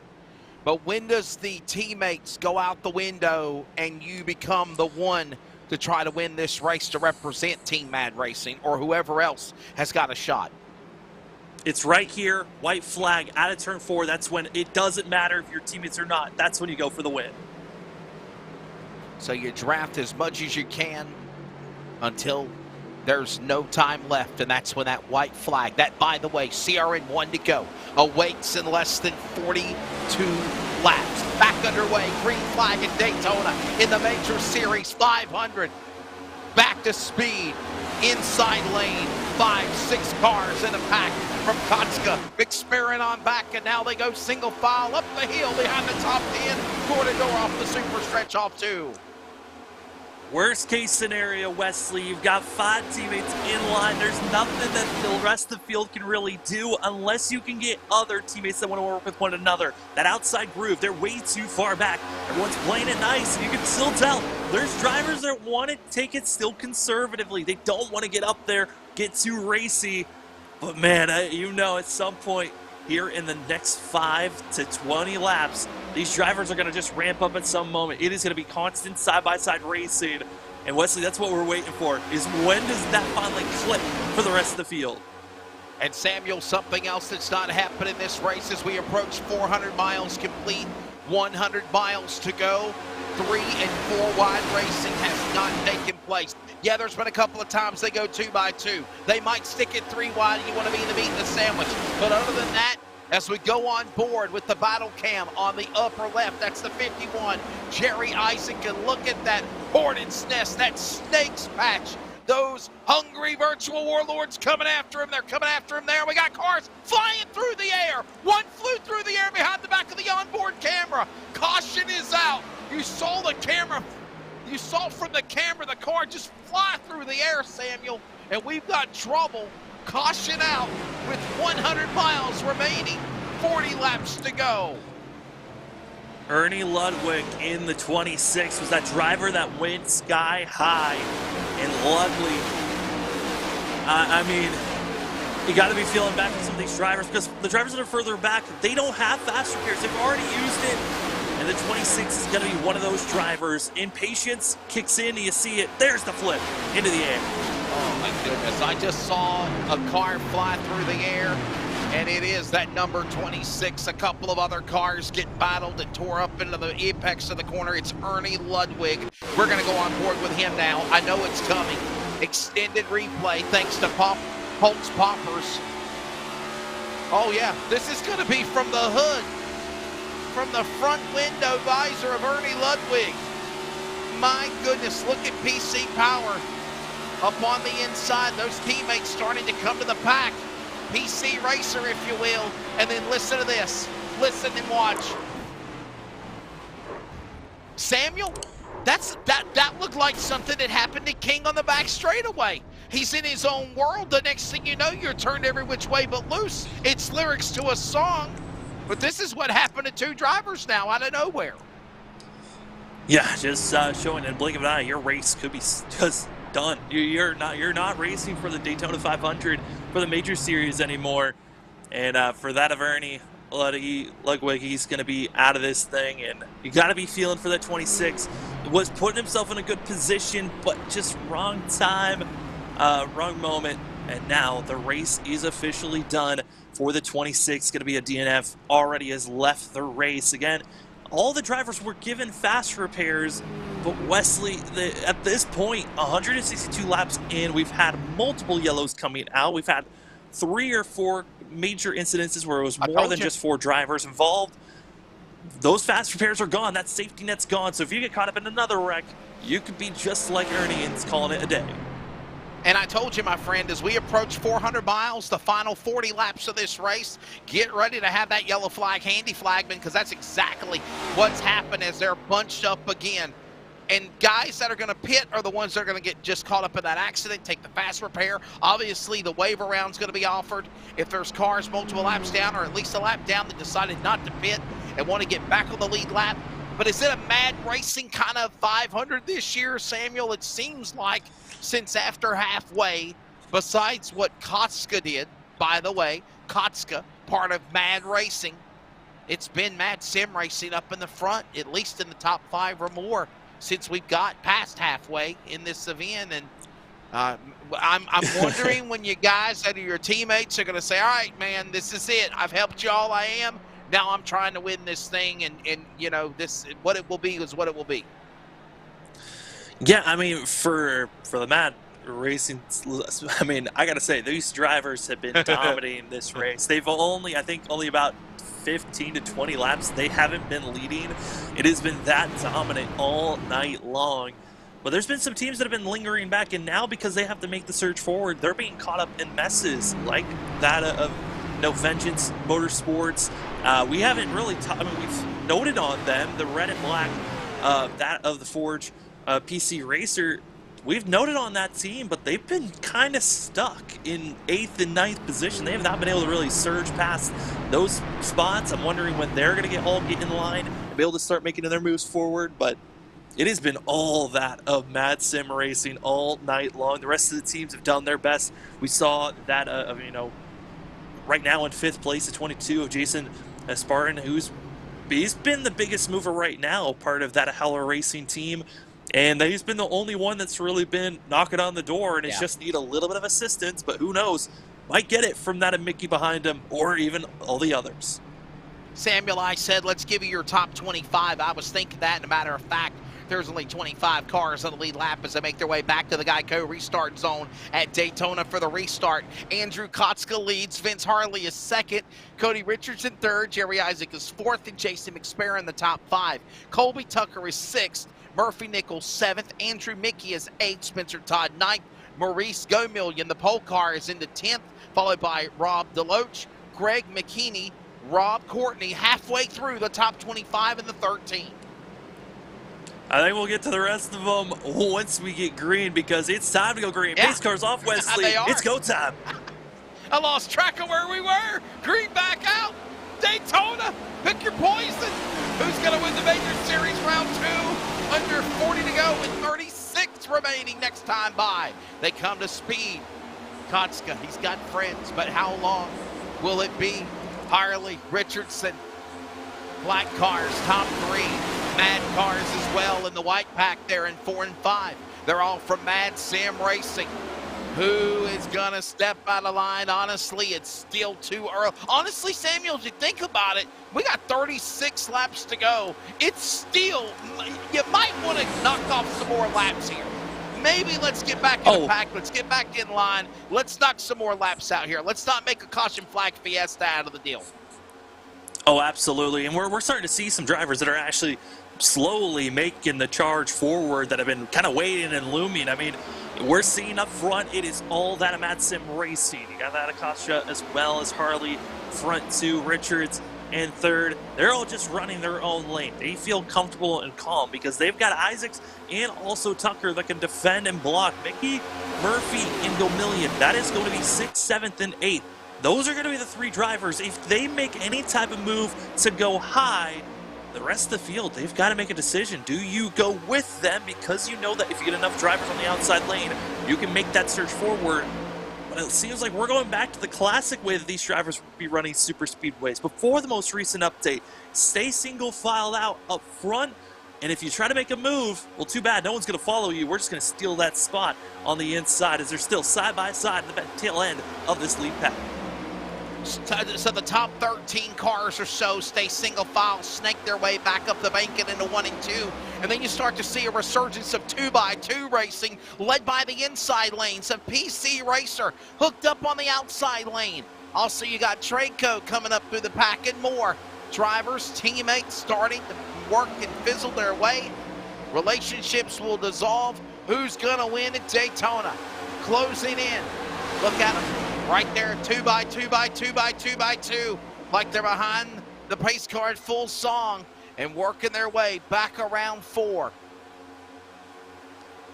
Now going to be moving up to the higher line. You're going to see the 18. That's going to be Spencer Todd trying to get some assistance. He's worked with the black and green other machines. That's going to be that of Rob Courtney, and as well the 4 of that from Vengeance Motorsports. We are seeing these drivers really starting to make their surge forward, and it's that outside lane. Wesley, we knew they were going to start to move up, and it's time to go now.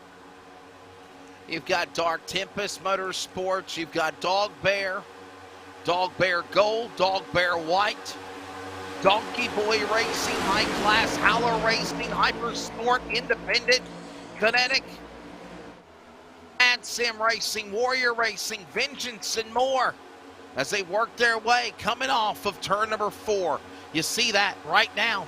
Now it's 6 cars, single file, Samuel. They're starting to get 2x2 a little bit quicker. That 13-car single file pack has now been cut in half from Kotska to Mickey, and now it's about to get more aggressive as they're reeling in Mad Racing off the top 2 out of 2. Yeah, I mean, right now, Tucker, who's going to be the 148, going to be the first of those drivers, 5th car on line on the inside. Does he move up at all?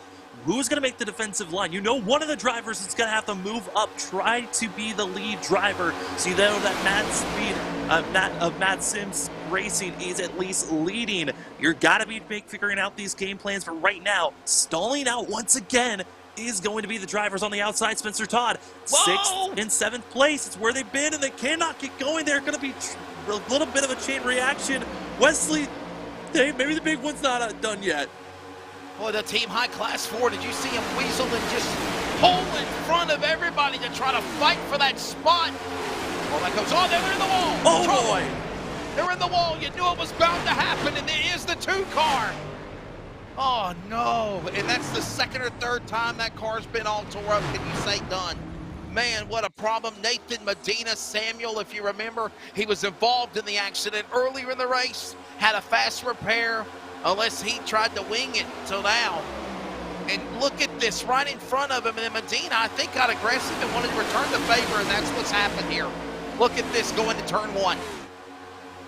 Yeah, we're going to see Nathan Medina in the back, just lingering behind. He's got lap traffic around him, and just a chain reaction. Just everyone, all the little clusters that happened earlier on, finally chain reacted back, and it was the 2, nowhere to go. And Nathan Medina, who tried to win for 2 races in a row, one in the GT3s back at the 2 Hours of the Glen. Well, his chances of winning here at the 500 are done. Had already used a fast repair. The 2 putters his way to pit road.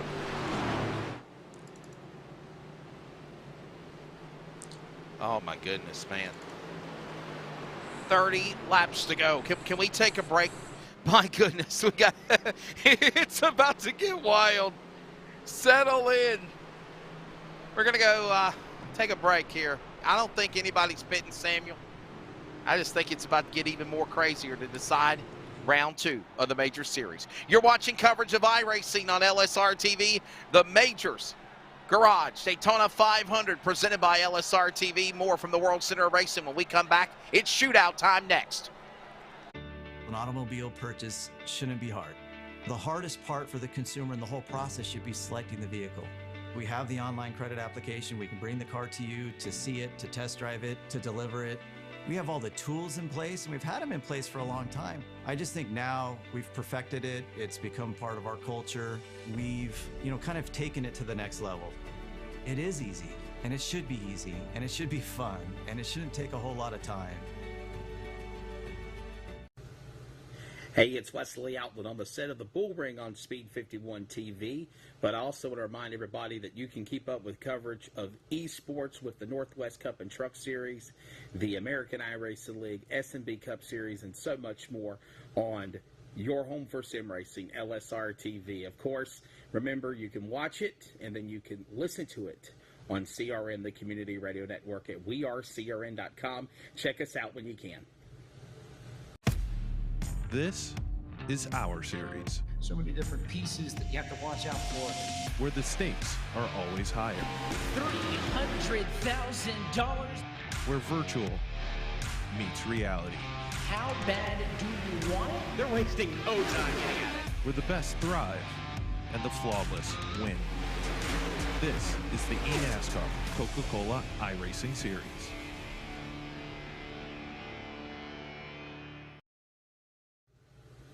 Hey, it's Wesley Outlet on the set of the Bull Ring.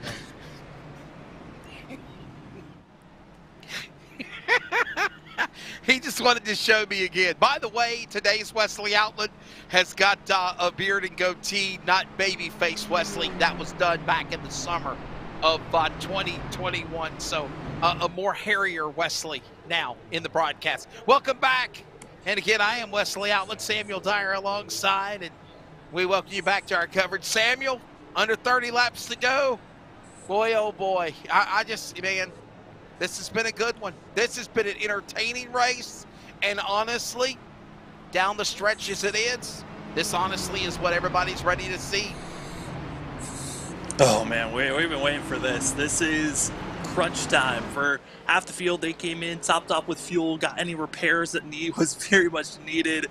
And for that of our front 15, they are still not coming to pit road.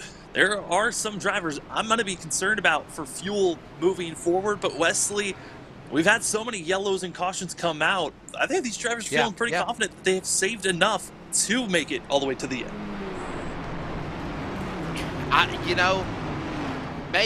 Maybe so. You do notice as we've been under caution, Samuel, every time they're under yellow, they stay below the yellow line or they stay below the racetrack, because obviously if you go up on the top of the racing bank, which is actually in real life too, you see it in real racing, drivers stay below the apron, they stay flat because it saves your fuel. You're not using up so much fuel. Sometimes you cut your cars off to save fuel consumption. So obviously these cars have tried to stay within a cat's whisker of one another. You've got Team Mad Sim Racing. They've been in the front, seems like almost the entire 70 laps of halfway in this event. Kotska was the man that led most of the opening go of things. And here we go again. Lights are off on the pace car. It will be a 28-lap shootout when they come back to the Geico restart zone. Samuel, laps ticking away. Time's ticking away. Who's going to be the winner here at round 2? We're ready to come back to green. Oh boy, overtime's been used in a lot of races here tonight. I wouldn't be surprised, Wesley, if we go to another one. Field back to speed. Leader inside. Love the flag stand view, by the way. Just some of the new camera angles from Rocket Media and Live Sim Racing Productions. Mason Himbaugh, followed by also Charles Wooten and Jeff Stabnow at LSRTV at Majors_series on Twitter. Kotska, Harley, Isaacs, they're all from Mad Sim Racing, even the white cars as well. Well, the last time we showed Samuel an onboard camera, it was the back of the camera. We had a car fly through the air. What will we see in the front as they work off turn 4? Well, the thing we don't want to see is someone actually bumping on a quarter panel, as you do not want to touch any of the quarter panels. Just like in real racing at the Daytona 500, that's going to be preached about a lot. You do not, if you are going to bump draft, you have to be square, making sure you are hitting dead center of the driver in front of you. Otherwise, you can spin and hook someone around. We've seen that a couple of times here tonight. So right now, everyone's single filing out for the majority of our top 10 to top 11. Then they got then you got that double file drivers trying to pick and choose when they want to make some moves, and it looks like a little bit of shuffling going on around 8th place. A little shuffle, a little razzle dazzle as they work their way back up the racetrack. Kotska holding on to that spot, followed by Harley and Isaacs. Look at these guys up the hill, battling that Schriever. There's Wortman, there's Ridiker, there's Sherbert. New names that we ain't mentioned a lot of in this race, now starting to show their strengths in the late rally. And what a better time to do it, Sammy Dean. Closing in on 25 to go. They're up to turn 1 at Daytona next time by. I mean, you talk about Watkins Glen 2-hour event. The two drivers that finished second that felt like they had the win stolen away in the later half of the race. 30 minutes left in Watkins Glen. They went from leading back to second, and now they're leading up top. It's the 18, Spencer Todd. David Cagaro Jr. going to be in the 4. That outside row, they're starting to get a little bit more antsy, wanting to get moving. And here comes that of Andrew Mickey leading the charge now. 2-3 wide racing starting to greet now behind the top 5 of Kotska, Harley, Isaacs, Richardson, and Tucker. Fordson, Mickey, McLaurin, Todd. Cagaro sticks his nose in the gunfight now. 2 by 2, like Noah leading the animals up the banking into the arc. And right now, who will step in the line and go 3 wide? Not yet. No clowns in the middle as they work off turn 2. Working off the back straightaway. It's Kotska still to the inside.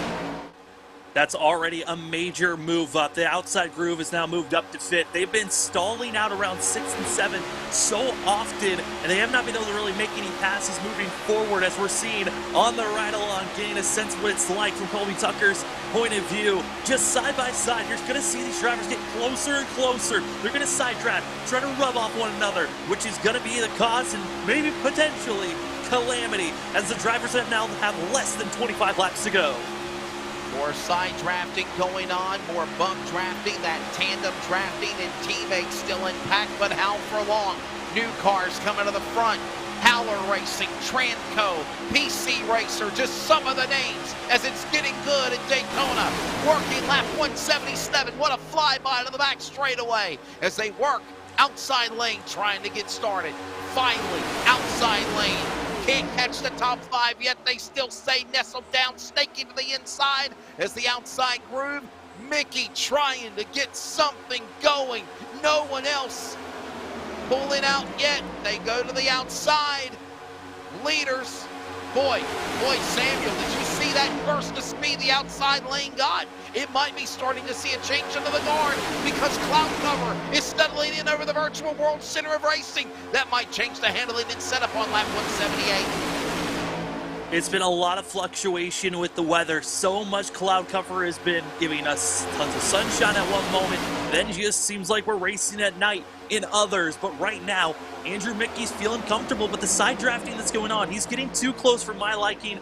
Down, trying to pressure that of Isaac. He needs to move up, maybe a half a groove, and that's going to be giving them just enough space to use the momentum to start making the charge for second and first. But right now, I'm concerned with the 186 and his decision to keep it so close. He's stalling out and making the pressure for the outside line. They might have to go 3 wide to try to make a surge up to the lead. That chat box message in the 4K Ultra HD broadcast from our producer stands true. Go time at Daytona. Kotska stays to the inside. Harley with Mad Sim Racing stays there along with Isaac. Mickey trying to get something started on the outside lane. He's starting to get some more help. Here comes a punt in the pants from Team Tranco and the Todd entry. And working their way into turn 3. Now a 2-car pack pulling away.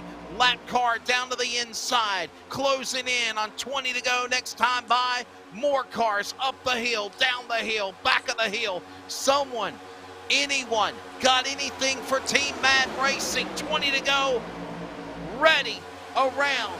Next time by, Samuel. And again, Kotska leads that train into 1. I'm getting so nervous. Andrew Mickey he loves to keep on pinching, but he's wobbling so much and not holding a true line. It is going to trickle that wobble all the way through the outside groove, which could be causing calamity further back. But Andrew Mickey, with how much he is just pinching down, coming down, not giving any space to the inner lane. That could be the issue of why these drivers are not moving up. He's just causing too much side draft. Too much airflow is coming back up in that outer groove. They went from having all the momentum, now falling back. Spencer Todd's got to make a charge to the outside, make it 3 wide, get by that 186, and that will be their best opportunity to really make some passes. 20 laps to go. Boy, oh boy, you do the math. It's 20 laps to go. That is currently now 480 miles into this race. Man, oh man. Oh, Wesley, I mean, you got ourselves a bunch of lap traffic that's going to be staying low. They're trying to make sure they are not influencing this race, but trying to get all the points they can. That's why you're seeing drivers on the apron. But that, it's like if you're driving next to a wall and it just, you don't expect it to be there, and it kind of makes drivers sometimes jitter. The claustrophobicness of driving next to someone else when you're not expecting them there can cause drivers to make some unnatural movements. Luckily, the field gets by, but more drivers down below, got to be careful of that type of driving, as still side by side for that 4th place position. It's Andrew Mickey, and also that of Tucker keeping it close, but oh boy, Richards, got to be careful, almost contact for that 4th place position. Boy, did you see Richardson almost get there in the outside lane car? They were holding their line. And you've seen this pack where it started on the restart with like 12 cars, and then everyone behind them just started to reel them in on that restart. Sitting ducks, teammates, foes, friends, new partnerships might be on the horizon as well. 18 to go at the Big D. Kotska still stays to the inside. Top 5, all single file. From Kotska on back to Tucker. And then you got him going 2 wide. But still Samuel, nobody has stuck it 3 wide. Nobody has stuck it 4 wide. Is it because the cars can't do it, or do you just think they ain't got the courage yet to do it yet? I think it's that courage. I think it's the fact that they don't feel comfortable. The drivers that are leading this outside group, they're wobbling. They're not holding the line so comfortably. So it is now causing these drivers to be concerned about even trying to think about going 3 wide. But a lap car is going to stay on the high line.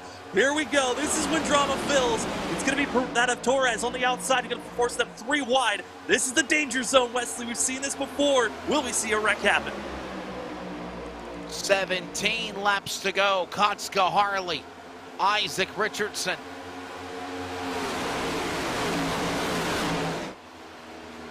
My, oh my, car bombing out of line. Saves it. Whoa. Pushing one up the hill. Hey, buddy, excuse me, coming through. Clear a path. Not yet, fella. Over the radio, heard Tim Wortman Jr. in the 183, side by side right now with Mickey, said, watch it. And then just a few moments later, just doorbangs that of Mickey. Get off me. Let's get racing. And that means you got to get off one another. And that's been the issue. Mickey's been just coming down closer and closer each lap. It's stalling out that outer lane. They're not able to really make any passes. But Wesley, you're running out of time. And now we got some new leaders of the outside group. This is exactly what they need to see. Here comes the Howlers. Back straight away, coming to the line. 16, 15 to go when they come back. Rittaker, some teammates, and there's your 3 wide. Finally, it's Mickey, the meat and the sandwich. He's going to stick Clayman in there with him. Working off the corner, 3 and 4 wide. My goodness, cars below the apron.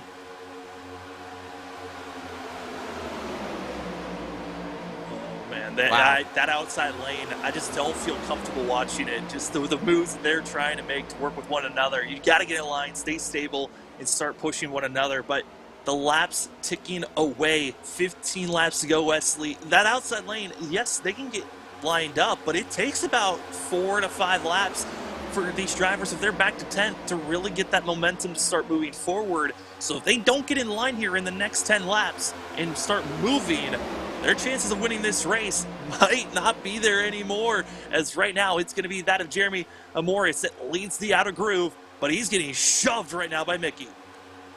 So, Samuel, there is a vote in the broadcast that says green, white, checker, question mark.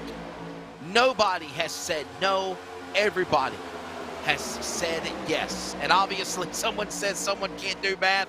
Listen, it's been a long day. This has been a long race. My goodness, Samuel. Wow. This is a wild one. Down the stretch we go. I know we got 14 to go now thanks to that ticker on the top left. I can count.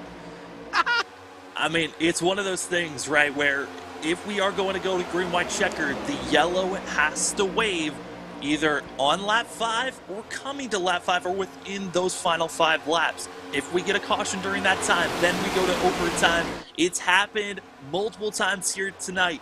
In both the Pro and the Sportsman's for the European races, they went to overtime at the same exact moment. It was great. I had both streams open. I was watching them both. They both went to overtime. Spectacular finishes.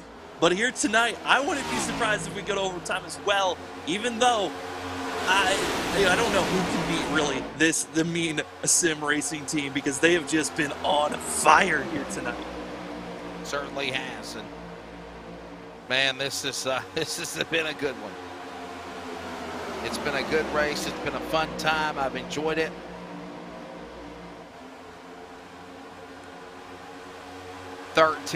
Now make it 12 to go. A dozen laps remaining.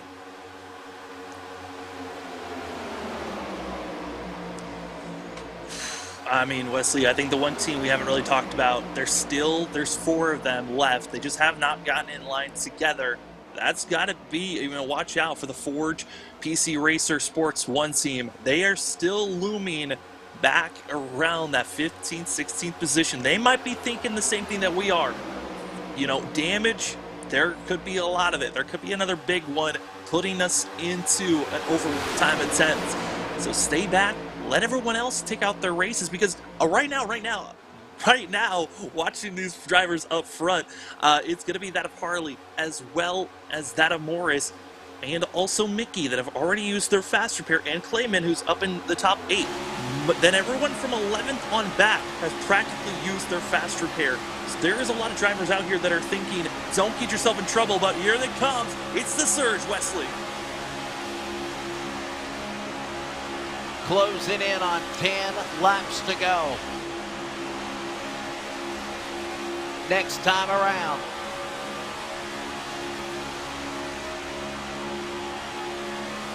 And that will be the final 20 miles of this race, as we're now 480 miles into it. Kotska, Morris, and Harley, Mickey, Isaacs, Clayman working their way to the line. 10 laps to go. It all comes down to this. Teammates might start making moves. More cars coming to the front. Morrison now the new leader. Kotska falls back as they go to turn 1. Andrew, Mickey, and Jeremy Morris, what a surge on their part. You got to give a huge thanks to that of the 217 of David Clayman. Clayman was the one that gave the shove but wasn't able to stay attached. It's going to be all that of Mickey and others. Got to make sure. We haven't touched on the rule that much here tonight. You cannot make a pass underneath the double yellow lines. You have to stay on the racing surface. And Wesley, if drivers get pushed down, they got to get back up on the surface and don't advance your position. That is strictly enforced, just like in the real NASCAR and ARCA sanctioning bodies that'll be at Daytona. You can go below the yellow line. If you advance your position below the yellow line, you have to give it up. If you don't, you are suffering a penalty. 9 remaining at Daytona. Morrison now for the first time, jumping out in front. Mickey has been a big help causing that chaos. Chaos and mayhem. Clayman, Kotska falling back to 4th. And Shriver, another driver that's been, for the most part, quiet now into the top 5. Meanwhile, it's Morrison bringing him back to the lead in the turn number 3 from the super stretch. And oh my goodness. Car onto the grass. Wow, we stay green. It's going to be Chris Sherburne who's going to be spun around the 135 from that of Section 5. And he is going to be out of this thing down low, but we stay green. Wesley still up front. They're side by side for the lead. Here comes that of Clayman trying to get back to the front. Chris Sherburne in the car that spun. There is Samuel reiterated on. I thought you had said for a second it was Shriver, and I was about, man, that 70 car. He's, look out! There's contact in the wall! Fighting, big one, almost taking out the whole pack. Morrison clears them, and there is cars flying through the air, down to the infield. Trouble, big one. Turn 2, take 2, 8 to go. You knew it was gonna happen. And for the majority of those drivers, they had already used their fast repair, and it all starts off up front. Just one mistake, one bad tap, and the rest of this lead pack field gets cut in half. I mean, this is just aggressive driving. You know it's coming. Drivers are going to be making some big moves, gets forced into the middle, gets loose, and away they go. And Samuel, that is Shriver. I jinxed him in that 70 car. Call that the announcer jinx, if you will. Man, just simply got turned in that pack. Oh, you're on board now with Shriver. This is the gyro cam, Samuel. This will be able to tell the tale here. Look, just look at how banked Daytona is on the straightaway itself, not just going in the corners. Here we go. Someone zigged when they should have zagged. And there. Notice how the camera just stays still, but it can't decide whether it's going upside down, landing upside down.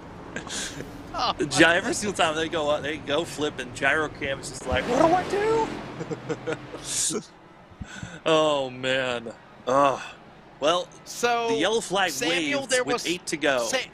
Samuel, there was a vote in our broadcast chat, and it said green-white checker. It's now at a 14 voted.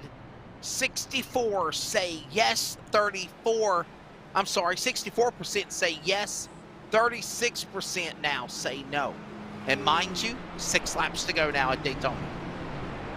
Yeah, the yellow came out with 8 laps to go. Cautions usually take 5 laps for them to finally get fully cycled through to allow drivers to go into pits, get repairs, do any services you need to do, and get back out there. So for the rest of the field, we're expecting it to be 3 laps to go when we go green again.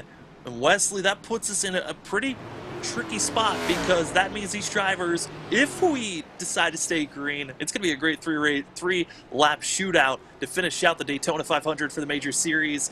Or we're going to see a quick yellow that's going to put us into overtime, which, if needed, we have 2 attempts at overtime. 2 attempts if necessary. Remember, we did talk about you can't go below the yellow line. People are talking. Mickey actually is saying, man, you shouldn't have wrecked there. There had to be some give and take, talking about Andrew, Mickey, and the other guys out there. And wow, I mean, and Samuel, it's the product of the beast. I'm telling you, man, we're closing in on the end of this thing. You get them bunched up again, tighter than the lid on a pickle jar. They'll settle them into 1 and 2. And then I think we're going to see the 2 and the 3 wide racing.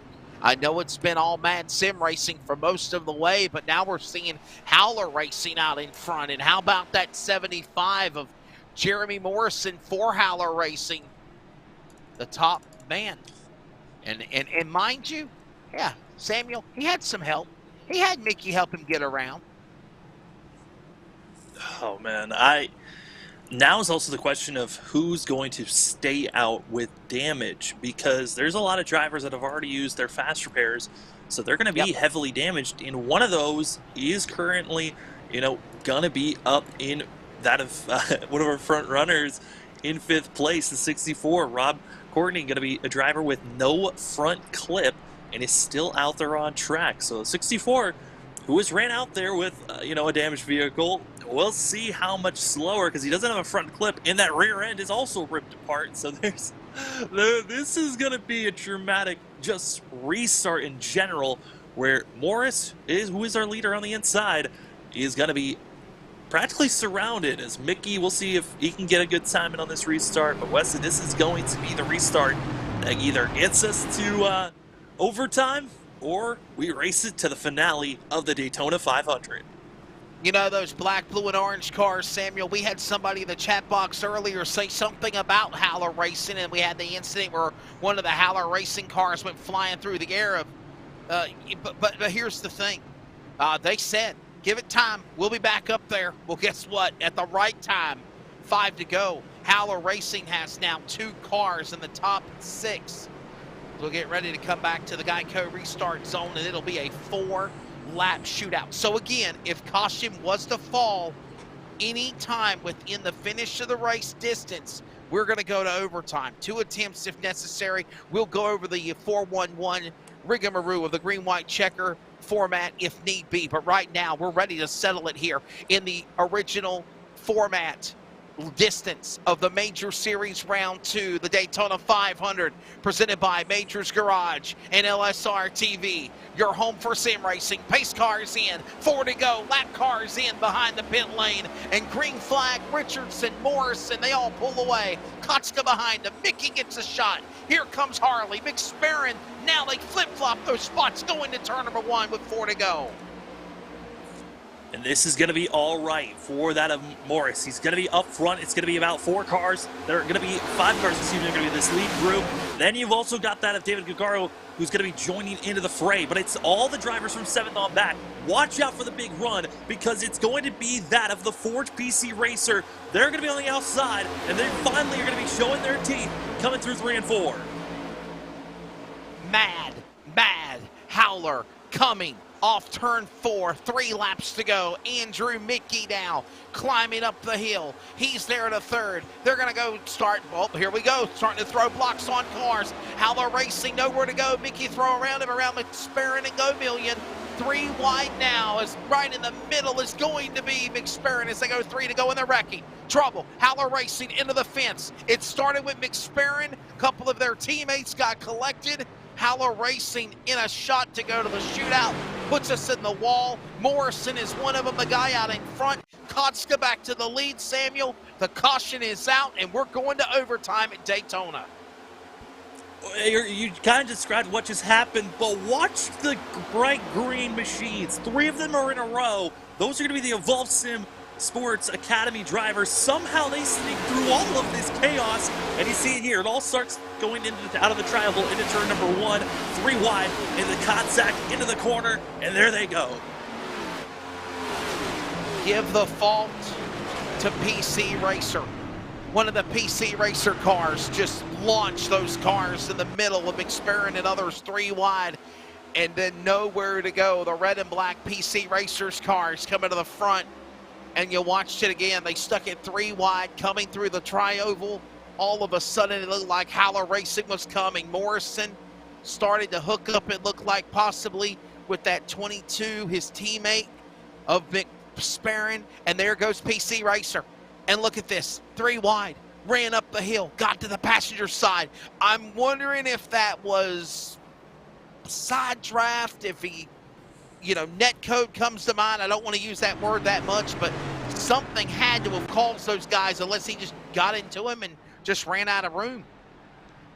I mean, the entry of the corners and the exits have been a very loose spot for a lot of these drivers, and for the majority of the field that is still out there, they're still on old fuel. I mean, one thing that we haven't touched on is we are now officially in overtime for these drivers. Is our front half of the field, they still are on very old tires and fuel, as our leader, the 047, forced to come in, does not have enough fuel to race for an overtime attempt. Man, oh man, Samuel, do you pit? Do you pit if you're in the top 10? Obviously, the 047's in. So that's Andrew Costa. He had to pit. Also his teammate of Harley, who's leading now, Andrew Mickey, David Gagaro, Spencer Todd. Those drivers, also you can throw in that of Bryson Schutte. Those 5 drivers, are on over 40 laps on their fuel window. So they've been out there for 40-plus laps. For Harley, he's been almost out there for 50 laps. Because of the amount of yellows that have come out, it has allowed the 92 to keep on staying out there. But once we go green, this is when things are going to get tricky, because you see there, current stint, 49. When he crosses the line, it's going to be 50. Before all the yellows coming out, for the first 3/4 of this race, the longest stints we saw were 40 to 42 laps for these drivers for fuel. Then they would have to come into pit road. Now, I don't know. He's got to pit. He's got to pit. He's got to pit, bud. There's no way. I mean, literally, he's coming to the pits. I really believe that. 92 tried so hard. Fuel mileage, maybe. Coming up short. He's down below the apron. You notice that. You got to wonder if maybe he's cutting the car off, cutting it back on. He's down below the yellow line on the apron of the racetrack, and that car looks like it is getting ready to stay its course on the racetrack, but just below the apron. Mike, it's a bold strategy, Samuel Dyer. I hope it pays off. That was a quote in the movie Dodgeball. I've always wanted to use that quote, but I just don't know if it's going to happen for the 92. I am listening. I am watching the rev limiter. The 92 is holding in his clutch pedal. When you hold in the clutch pedal, you are cutting off. Also, it looks like he actually might be just completely turning off the engine at this point and just letting the car coast to save fuel. As we're going to ride along, you see it completely cut. There is nothing going on. He is just turning off and then turns it back on and starts revving on. Hey, that's the way of saving fuel. Everything Vince Harley, possible. listen to this. Look at that. Look at down below the apron too, Samuel. Like I told you, buddy, Vince Harley down below the apron of the racetrack, and like I said earlier in the broadcast, you know, real cars do that because you stay flat on the racetrack and you're not in the banking and you're not consuming your fuel in the process. As we watch exactly what that 92 of Vince Harley. Of course, Prince Charlie from St. Albert, 29 years old, for Mad Sim Racing, trying to do to win the Sportsman American Daytona 500 esports race for the Majors Series. And we're getting ready for overtime attempt number 1. Here we go. Here it is. Leaders take the green, caution before the white. We go again. If there's a second attempt, leader takes the CRN1 to go. If there's a caution, they race back to the checkered flag. If there's a yellow flag before they take the white on the second attempt, well, the race is over. Caution will end the race. So, Samuel, that's a nice way of saying it. And we've seen it happen. We saw it happen last week, as a matter of fact, in the Sim 500 finale. If you take the white flag, you're racing back to the checkered flag. Green flag, overtime 1, underway at Daytona. It's all come down to this, and Mickey goes to the lead on the outside of the restart, going to turn 1 on Harley.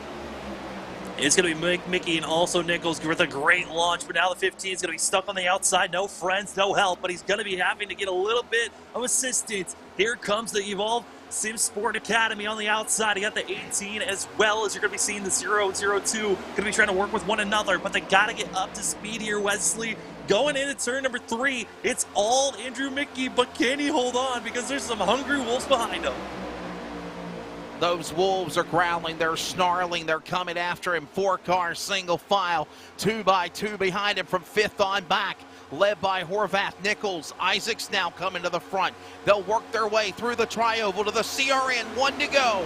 White flag in the air, 1 more time to go for the Major Series Daytona 500. It all comes down to this. Wreckers or checkers, one way or the other, racing back to the line. Mickey to the lead. Go Million, the pole car, back to the outside in second as they go off 2. We're hearing drivers over the radio running out of fuel. Harley's going to be the biggest driver to watch out for. He's going to be second in the line. They're exploding behind with a wreck, but it's going to be our front 10. Still up front, it's Andrew Mickey, and here comes Maurice Go Million on the outside. Shades of what happened on Monday in the Sim 500 League coming down to the Major Series finale as well. Mickey stays to the inside. Battle between Harley Go Million. They're wrecking behind him again. A couple of Transco cars get together. Coming through the tri-oval. Here comes PC Racer. Go Million trying to get him at the stripe. He can't get there. It's Mickey winning at the Daytona 500 by 17 thousandths of a second. Go Million second, Gargaro third. They're still wrecking Samuel on the cool down lap. Andrew Mickey, actually, they've updated time and scoring negative 0.02 at the checkered flag now. Are you kidding me? Mickey pulled a gamble. He even made some people mad. He stayed up in front. He made it at the right time, and he wins the Major Series 500 at Daytona. Andrew Mickey. I was kind of frustrated, was irritated myself up in the booth. I wasn't sure what the 86 was doing with 15 laps to go, but when it mattered the most, on the one and only attempted overtime, he got the lead. Drivers ran out of fuel behind him, but he doesn't need to worry about that as he gets the win and can say that he is a Major Series Daytona 500 winner. Oh my goodness, Wesley, this is going to be something that he's going to remember for a long, long time.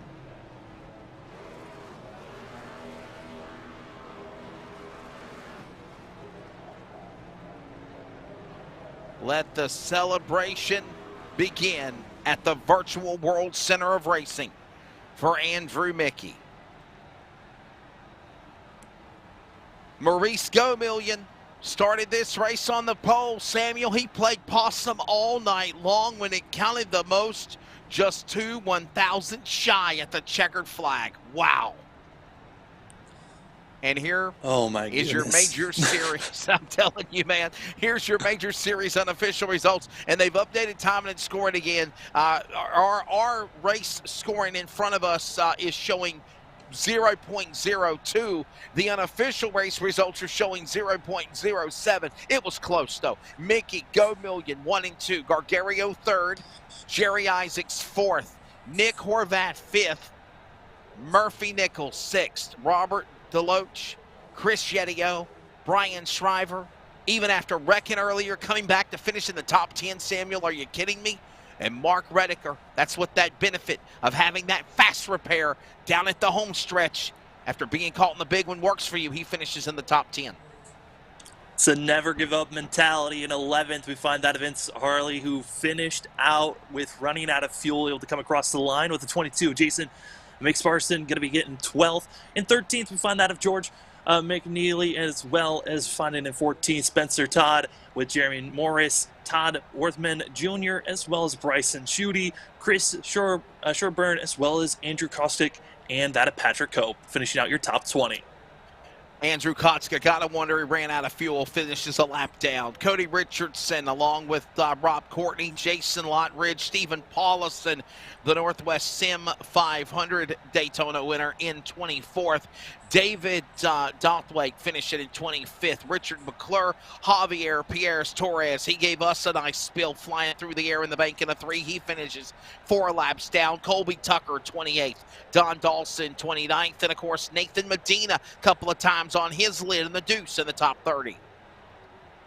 31st, going to be finding that David Clayman, as well as Dan McLaurin, and that of Corey Bolton, going to be 33rd with Robert Gamble, that of Jerry Forcob, going to be with Stephen Gibson, as well as James Dean. Ernie Ludwig went flying in the air for a little bit there as well with James Daugherty, and also Matt Gelder going to be finishing out your top 40. And your final 3 drivers going to be that of Alonzo King, Jeffrey Homan, as well as Dan Johnston. 3 drivers, 3 extremely different stories, but man, Wesley, it's crazy to think the Daytona 500 is done now. I mean, that was the final couple of laps went away in a blink of an eye. And you know what? I hate that we missed Derek Fulton, our friend of the North, to join us in the booth. But Samuel, I think we carried it as best, as great as anyone could. Man, it was fun. It was exciting. This race had it all. And honestly, I wasn't expecting the finish. But I got to read you what somebody just put in the chat box here. And it's Eric Mickey. He's the spotter for Andrew Mickey, obviously running in the family. And he says, and I quote, "There's a lot of reasons for what he was doing," meaning Andrew with 15 to go. "I'm his spotter. We had to somehow break the Mad Sim Racing stranglehold. You can't do it if you aren't doing what it takes." Well, guess what, Samuel? With under 10 laps to go, Andrew Mickey started showing signs of life. He started to show that he had what it takes. He started coming to the front. Might have ruffled some feathers in the process, but at the end of the day, you're doing whatever you can to win round 2 of the Major Series, and a major like the Daytona 500. He gets it done. What a win for this guy. Oh, I cannot wait to hear about it because we're going to step aside here in just a moment, and then we get to talk to our top three, who all of them, oh man, I cannot wait to hear their stories. It is going to be a good one here, Wesley. When we come back, the finish line post-race wrap-up, the major series in the books, round 2 in the books, one for the ages. Boy, the LA Coliseum and the clash at the Coliseum for the real NASCAR didn't disappoint. And these next-gen cars on iRacing for the Daytona 500 for the major series did not disappoint as well. Getting you ready for the big one, the real Great American Race right here in 2 weeks. Finish line, post-race wrap-up. You're watching iRacing on LSRTV. We talk to them when we return.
Welcome back to the virtual Daytona International Speedway, round 2 of the Major Series and the Daytona 500 Esports broadcast presented by Majors Garage Setup Shop and LSRTV from the virtual World Center of Racing at Daytona. Samuel Dyer, Wesley Outland back here with you. Awesome work by Mason Hiddenbaugh, Charles Wooten, and Jeff Stab now behind on the production and on the Twitter coverage. We're going to grab a word with our top 3 here in just a moment.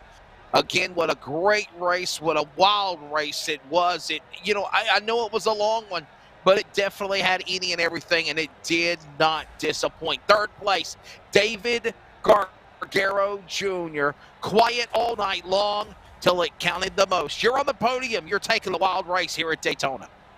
Hey, how's it going? Well, yeah, today was a wild one. Although we kind of predicted it'd be a little bit wild, and us as Team Vengeance and Valve kind of developed a little bit of an idea to that we were just going to kind of ride it out for most of the race, and that's what we ended up doing. And with about 50 to go, we decided to make the Mad Dash, see how far up we could get with as many fast repairs as we could keep. I mean, a Mad Dash you certainly did do. I mean, David, this has got to be feeling great. Again, coming off of a great performance in the GT3s when we were at the 2 hours of the Glen. What about this race kind of felt different? Because you had 2 hours you knew you were racing compared to this 500-mile monster. How was the fatigue for yourself there coming late? The fatigue wasn't too bad. I felt really comfortable running around the people that I was running around for the majority of this race, so especially the mental fatigue was almost nothing. But when it came to the end, it was kind of just making sure we had enough fuel on that last run, making sure if there was a wreck that you do your absolute best to just get down, get around it, do whatever you got to do. And thankfully we had a couple extra teammates out there, it felt like, with a big shout out to Evolve, because they were helping us all race, and hopefully we helped them too. And yeah, we ended up, I think there was a bunch of us up there in the top 10 towards the very end. Last question, David. I'll let you thank your sponsors as well, but you hinted on the word teammates, and it seemed like there was a lot of team pack racing. Everybody was nestled with one another. Maybe the real NASCAR Cup guys could kick some notes and stats on how you guys stayed nestled with one another and not got separated, because we've seen that throughout the entire race. But when does the time come where if you got a teammate, it's time to go on your own? And do you feel like that changes the outcome of the race? Yeah, I think it does. But at the same time, those same people that you may say, after 50 to go, we're not going to be necessarily an alliance anymore. Well, I'm still the most comfortable running with those guys, so I feel the most comfortable pushing them and being around them. So that's pretty much what we did to the very end, and I think that's what helped us at least get a one podium spot up here. And hopefully I can do a little bit better next year, because this is my 3rd podium in Daytona. Just can't get that win. David Gargaro, thank your sponsors, man. 3rd place, final time. All right, thank you. Just got to thank my team, Vengeance Motorsports. I got to thank Evolve for helping us out. And yeah, that's about it. I just appreciate all the hard work all week from the guys. Number 4, David Gargaro Jr. played possum all race long till the most on the overtime. He comes back for his 3rd straight podium finish here in the Major Series 500. Runner-up of the race is the pole driver. He led him to the green flag on the 155 entrance at the American Sportsman version of this race for the Daytona 500. Maurice Gomillion, your take of things? One spot shy of victory lane, but man, you were coming after Mickey on that last lap. Yeah, I appreciate it. I had him in my crosshairs. I tried to make a dive to the inside, but he put the block on me, so he just slowed me up just enough where I couldn't get past him. But it was a good run for him, good run for our team. We had a few incidents there. I got caught up in an accident earlier in the race, so I started from the rear, had to use my fast repair, so I was hoping I didn't get caught up in anything else. But luckily, we missed that last accident, so we were able to kind of gain some spots there. Yeah, I mean, Maurice, 15 laps to go. We were seeing up front, it was getting chaotic in that lead pack. We saw your whole entire team of the Forge PC Racer just sitting back and waiting. How was that patience of knowing, okay, we'll make our attack leader on, and then the yellow came across? Yeah, nerve-wracking, of course. 2 wide, it's really hard to pass. I mean, you want to do 3 wide, but it's just so risky at that point. You probably want to save that till like maybe last maybe 1 or 2 laps, but the caution came out at the right time. But unfortunately, some of my team members got caught up in that too. So it helped me out as far as just advancing my position. But some of them I wish they could have avoided that wreck. Maurice, there came a point where you just said, "Hey, last lap, last restart, I got to go on my own." What is the consensus like with the teammates when you simply say, "Well, guys, listen, it's been fun. We've been in a pack all day long, all night long. Now it's time for me to go out and try to go for the trophy." And obviously, to settle for second spot, your take of the white flag of that last shootout, trying to get around Mickey. Yeah, it was, like I said, it was a little nerve-wracking. That restart, like you said, we just have to go. I think I want to say Murphy was on my outside, and he gave Andrew a pretty good shot to get up there to the lead, and there was really no room for him to get down. So, like you said, you just kind of have to put your head down and roll with it, and see what transpires after that. All right, man. Well, before we let you go, thank your sponsors, and again, good comeback. Just one spot shy, second spot here tonight. Yes, sir. Thank you. Appreciate it. Of course, I want to give thanks to the Forge team. Setup guy, Matt Thornhurst. He's an animal with the setups that we have. All the team members, like I said, if without them, it wouldn't be me here talking to you guys. We put in a lot of time. So also want to thank Rethread Clothing, Majors Garage, and PC Racer. There you go. There's the driver, of course, of Mr. Go Million. And the driver just one spot shy. Fast qualifier when it's all said and done. And Maurice Go Million has to settle for second here. Round 2 of the Major Series at Daytona. And to victory lane we go. Oh, Andrew Mickey, the 186, man. I know you made some friends. I know you might have made some foes. You had to do that. You had to do those. And I love your resentment. 10 spots to the checkered flag, and saying, I quote, "I hope I made a lot of enemies." And man, according to your spotter Eric, he simply said Andrew had to get to the front. He had to prove a point. We had to put a stranglehold on Mad Sim Racing. You did that. Your take of winning here tonight at Daytona. I didn't think it would happen. I'm still shaking. I want to thank the Forge guys first of all. They worked with me this whole race, especially Murphy, and I kind of left him out to dry. But I had to do what I had to do. Yeah, that was crazy, and I knew I was making people nervous, but with 5 Mad Sim cars up front, not letting anything happen, we had to do something. Yeah, I mean, touching on that a little bit more on, okay with making people mad. I know me up in the booth, I was questioning some of the moves that you were making in those final 15 laps with how much you were pinching down. And in my point of view, it seemed like the side draft wasn't allowing that outside lane to move. But from your perspective, what was making you feel like you needed, what was, enamoring you to get that aggressive, and how confident were you getting that close to the other drivers? I was either going to wreck it or I was going to win. I mean, there was nothing to it, because there were the 5 of them, and pinching them was the only way I was going to pull myself forward. That's what it felt like. As much as it didn't seem like it was helping a little bit. Andrew, at what point in the race did it seem like, obviously, it was time to come to the front? I know you had some problems earlier. At one time, you were the meat in a 3-wide sandwich, and when was it time to all right, man, I got this fast repair. It's time for me to come up to the front. It's time to make something happen. Did you think that you had the shot there, especially in that first attempt at overtime? So as soon as I thought I had it, once we realized that there was only the 2 of them and they were really saving fuel, I was like, there's going to be, like, they're not going to have this win. But really from the start, I wanted to be in front. I really didn't want to just ride around. I know a lot of people like to do that, but how do you know what your car is going to do in this situation unless you're racing for it, right? So was the confidence there, knowing, man, I got a shot to win this thing, or did you know, man, they ain't got enough fuel? They're driving below the apron. I know this race is mine. Was that the? I know it's the ego, but was that the mentality there down the stretch? You knew you took it to Mad Racing on the fuel gamble. Yes and no. I mean, I didn't really think about their fuel until the green-white checkered. Like, we were coming to green, and they were really like, and the one pulled off to pit, and then the other one was just riding the apron the whole time. I was like, okay, yeah, we're gonna have this. And I didn't think I was going to win.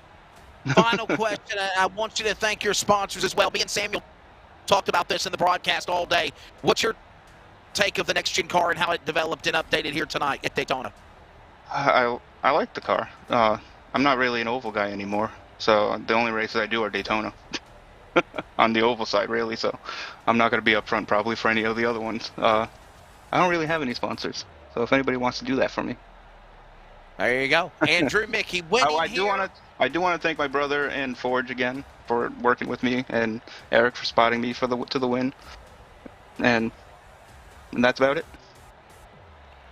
When it's all said and done, round 2 major series goes to Andrew Mickey. We are going to step away. When we come back, that is a wrap-up on the Finish Line. Post-race wrap-up. Remember, Finish Line on Fox Sports Radio affiliates across the Carolinas, on LSRTV Productions for video, but of course on the Community Radio Network every Wednesday afternoon, 2 p.m. Eastern, 1 Central. We'll be back, and we'll wrap things up from Daytona. This is iRacing on LSRTV. An automobile purchase shouldn't be hard. The hardest part for the consumer in the whole process should be selecting the vehicle. We have the online credit application. We can bring the car to you to see it, to test drive it, to deliver it. We have all the tools in place, and we've had them in place for a long time. I just think now we've perfected it. It's become part of our culture.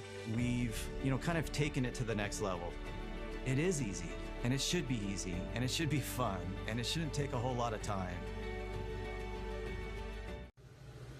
Hey, it's Wesley Outland on the set of the Bull Ring on Speed 51 TV, but I also want to remind everybody that you can keep up with coverage of esports with the Northwest Cup and Truck Series, the American iRacing League, S&B Cup Series, and so much more on your home for sim racing, LSRTV. Of course, remember, you can watch it, and then you can listen to it on CRN, the Community Radio Network, at wearecrn.com. Check us out when you can. This is our series. So many different pieces that you have to watch out for. Where the stakes are always higher. $300,000. Where virtual meets reality. How bad do you want it? They're wasting no time getting at it. Where the best thrive and the flawless win. This is the eNASCAR Coca-Cola iRacing Series.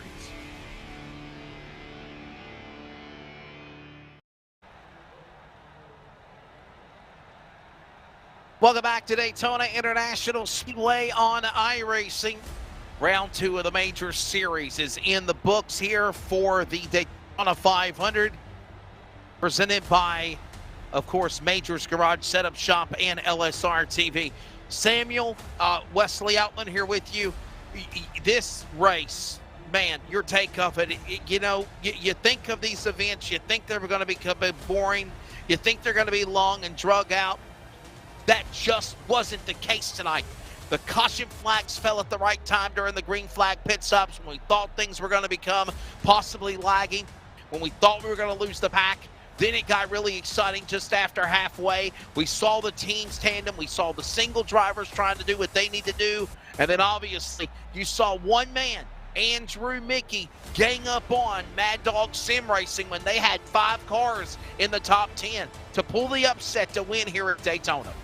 Yeah, Mad Sim Racing dominated, you could say, practically 90% of this race. They were up front, the top dogs.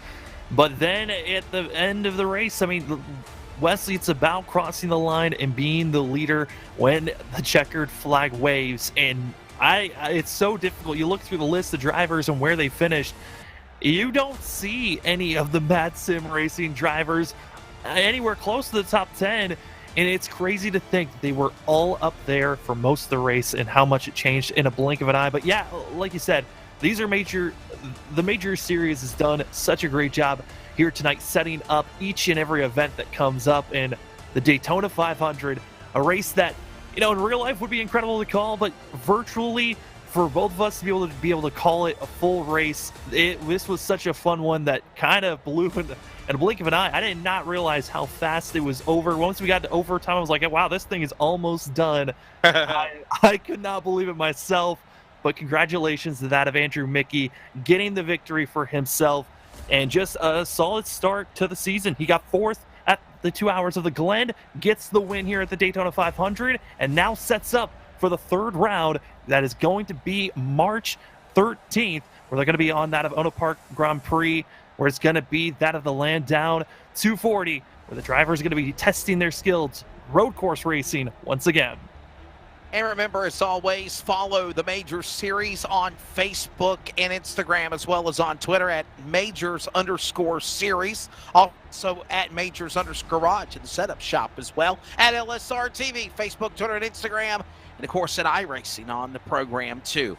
Oh, man, it's been a good one. Thanks to our production and our special sim coverage as well on social media. Could not have done it without live sim racing and Rocket Media. Mason Himbaugh, our associate producer. Thanks also to Jeff Stabnow from Rocket Media, LSRTV, handling everything, president of operations, and the lead director, Charles Wooten, doing a phenomenal job as well. Man, it was a good one. 155 cars, nestled down to 43. A wild race.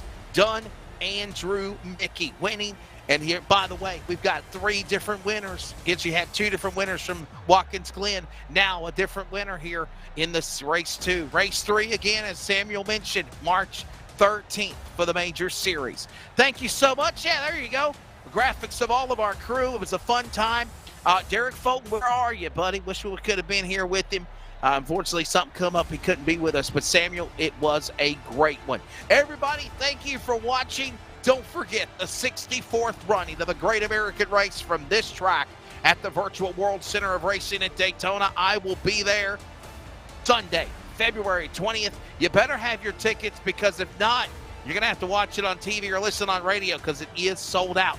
But we hope you enjoyed the virtual version from the Major Series tonight. For Samuel Dyer, I'm Wesley Outland again in closing. Andrew Mickey wins the wild one in race 2 of the Major Series in our version of the Great Virtual American Race. Be good to one another. Thank you for watching on Live Sim Racing, your home for sim racing.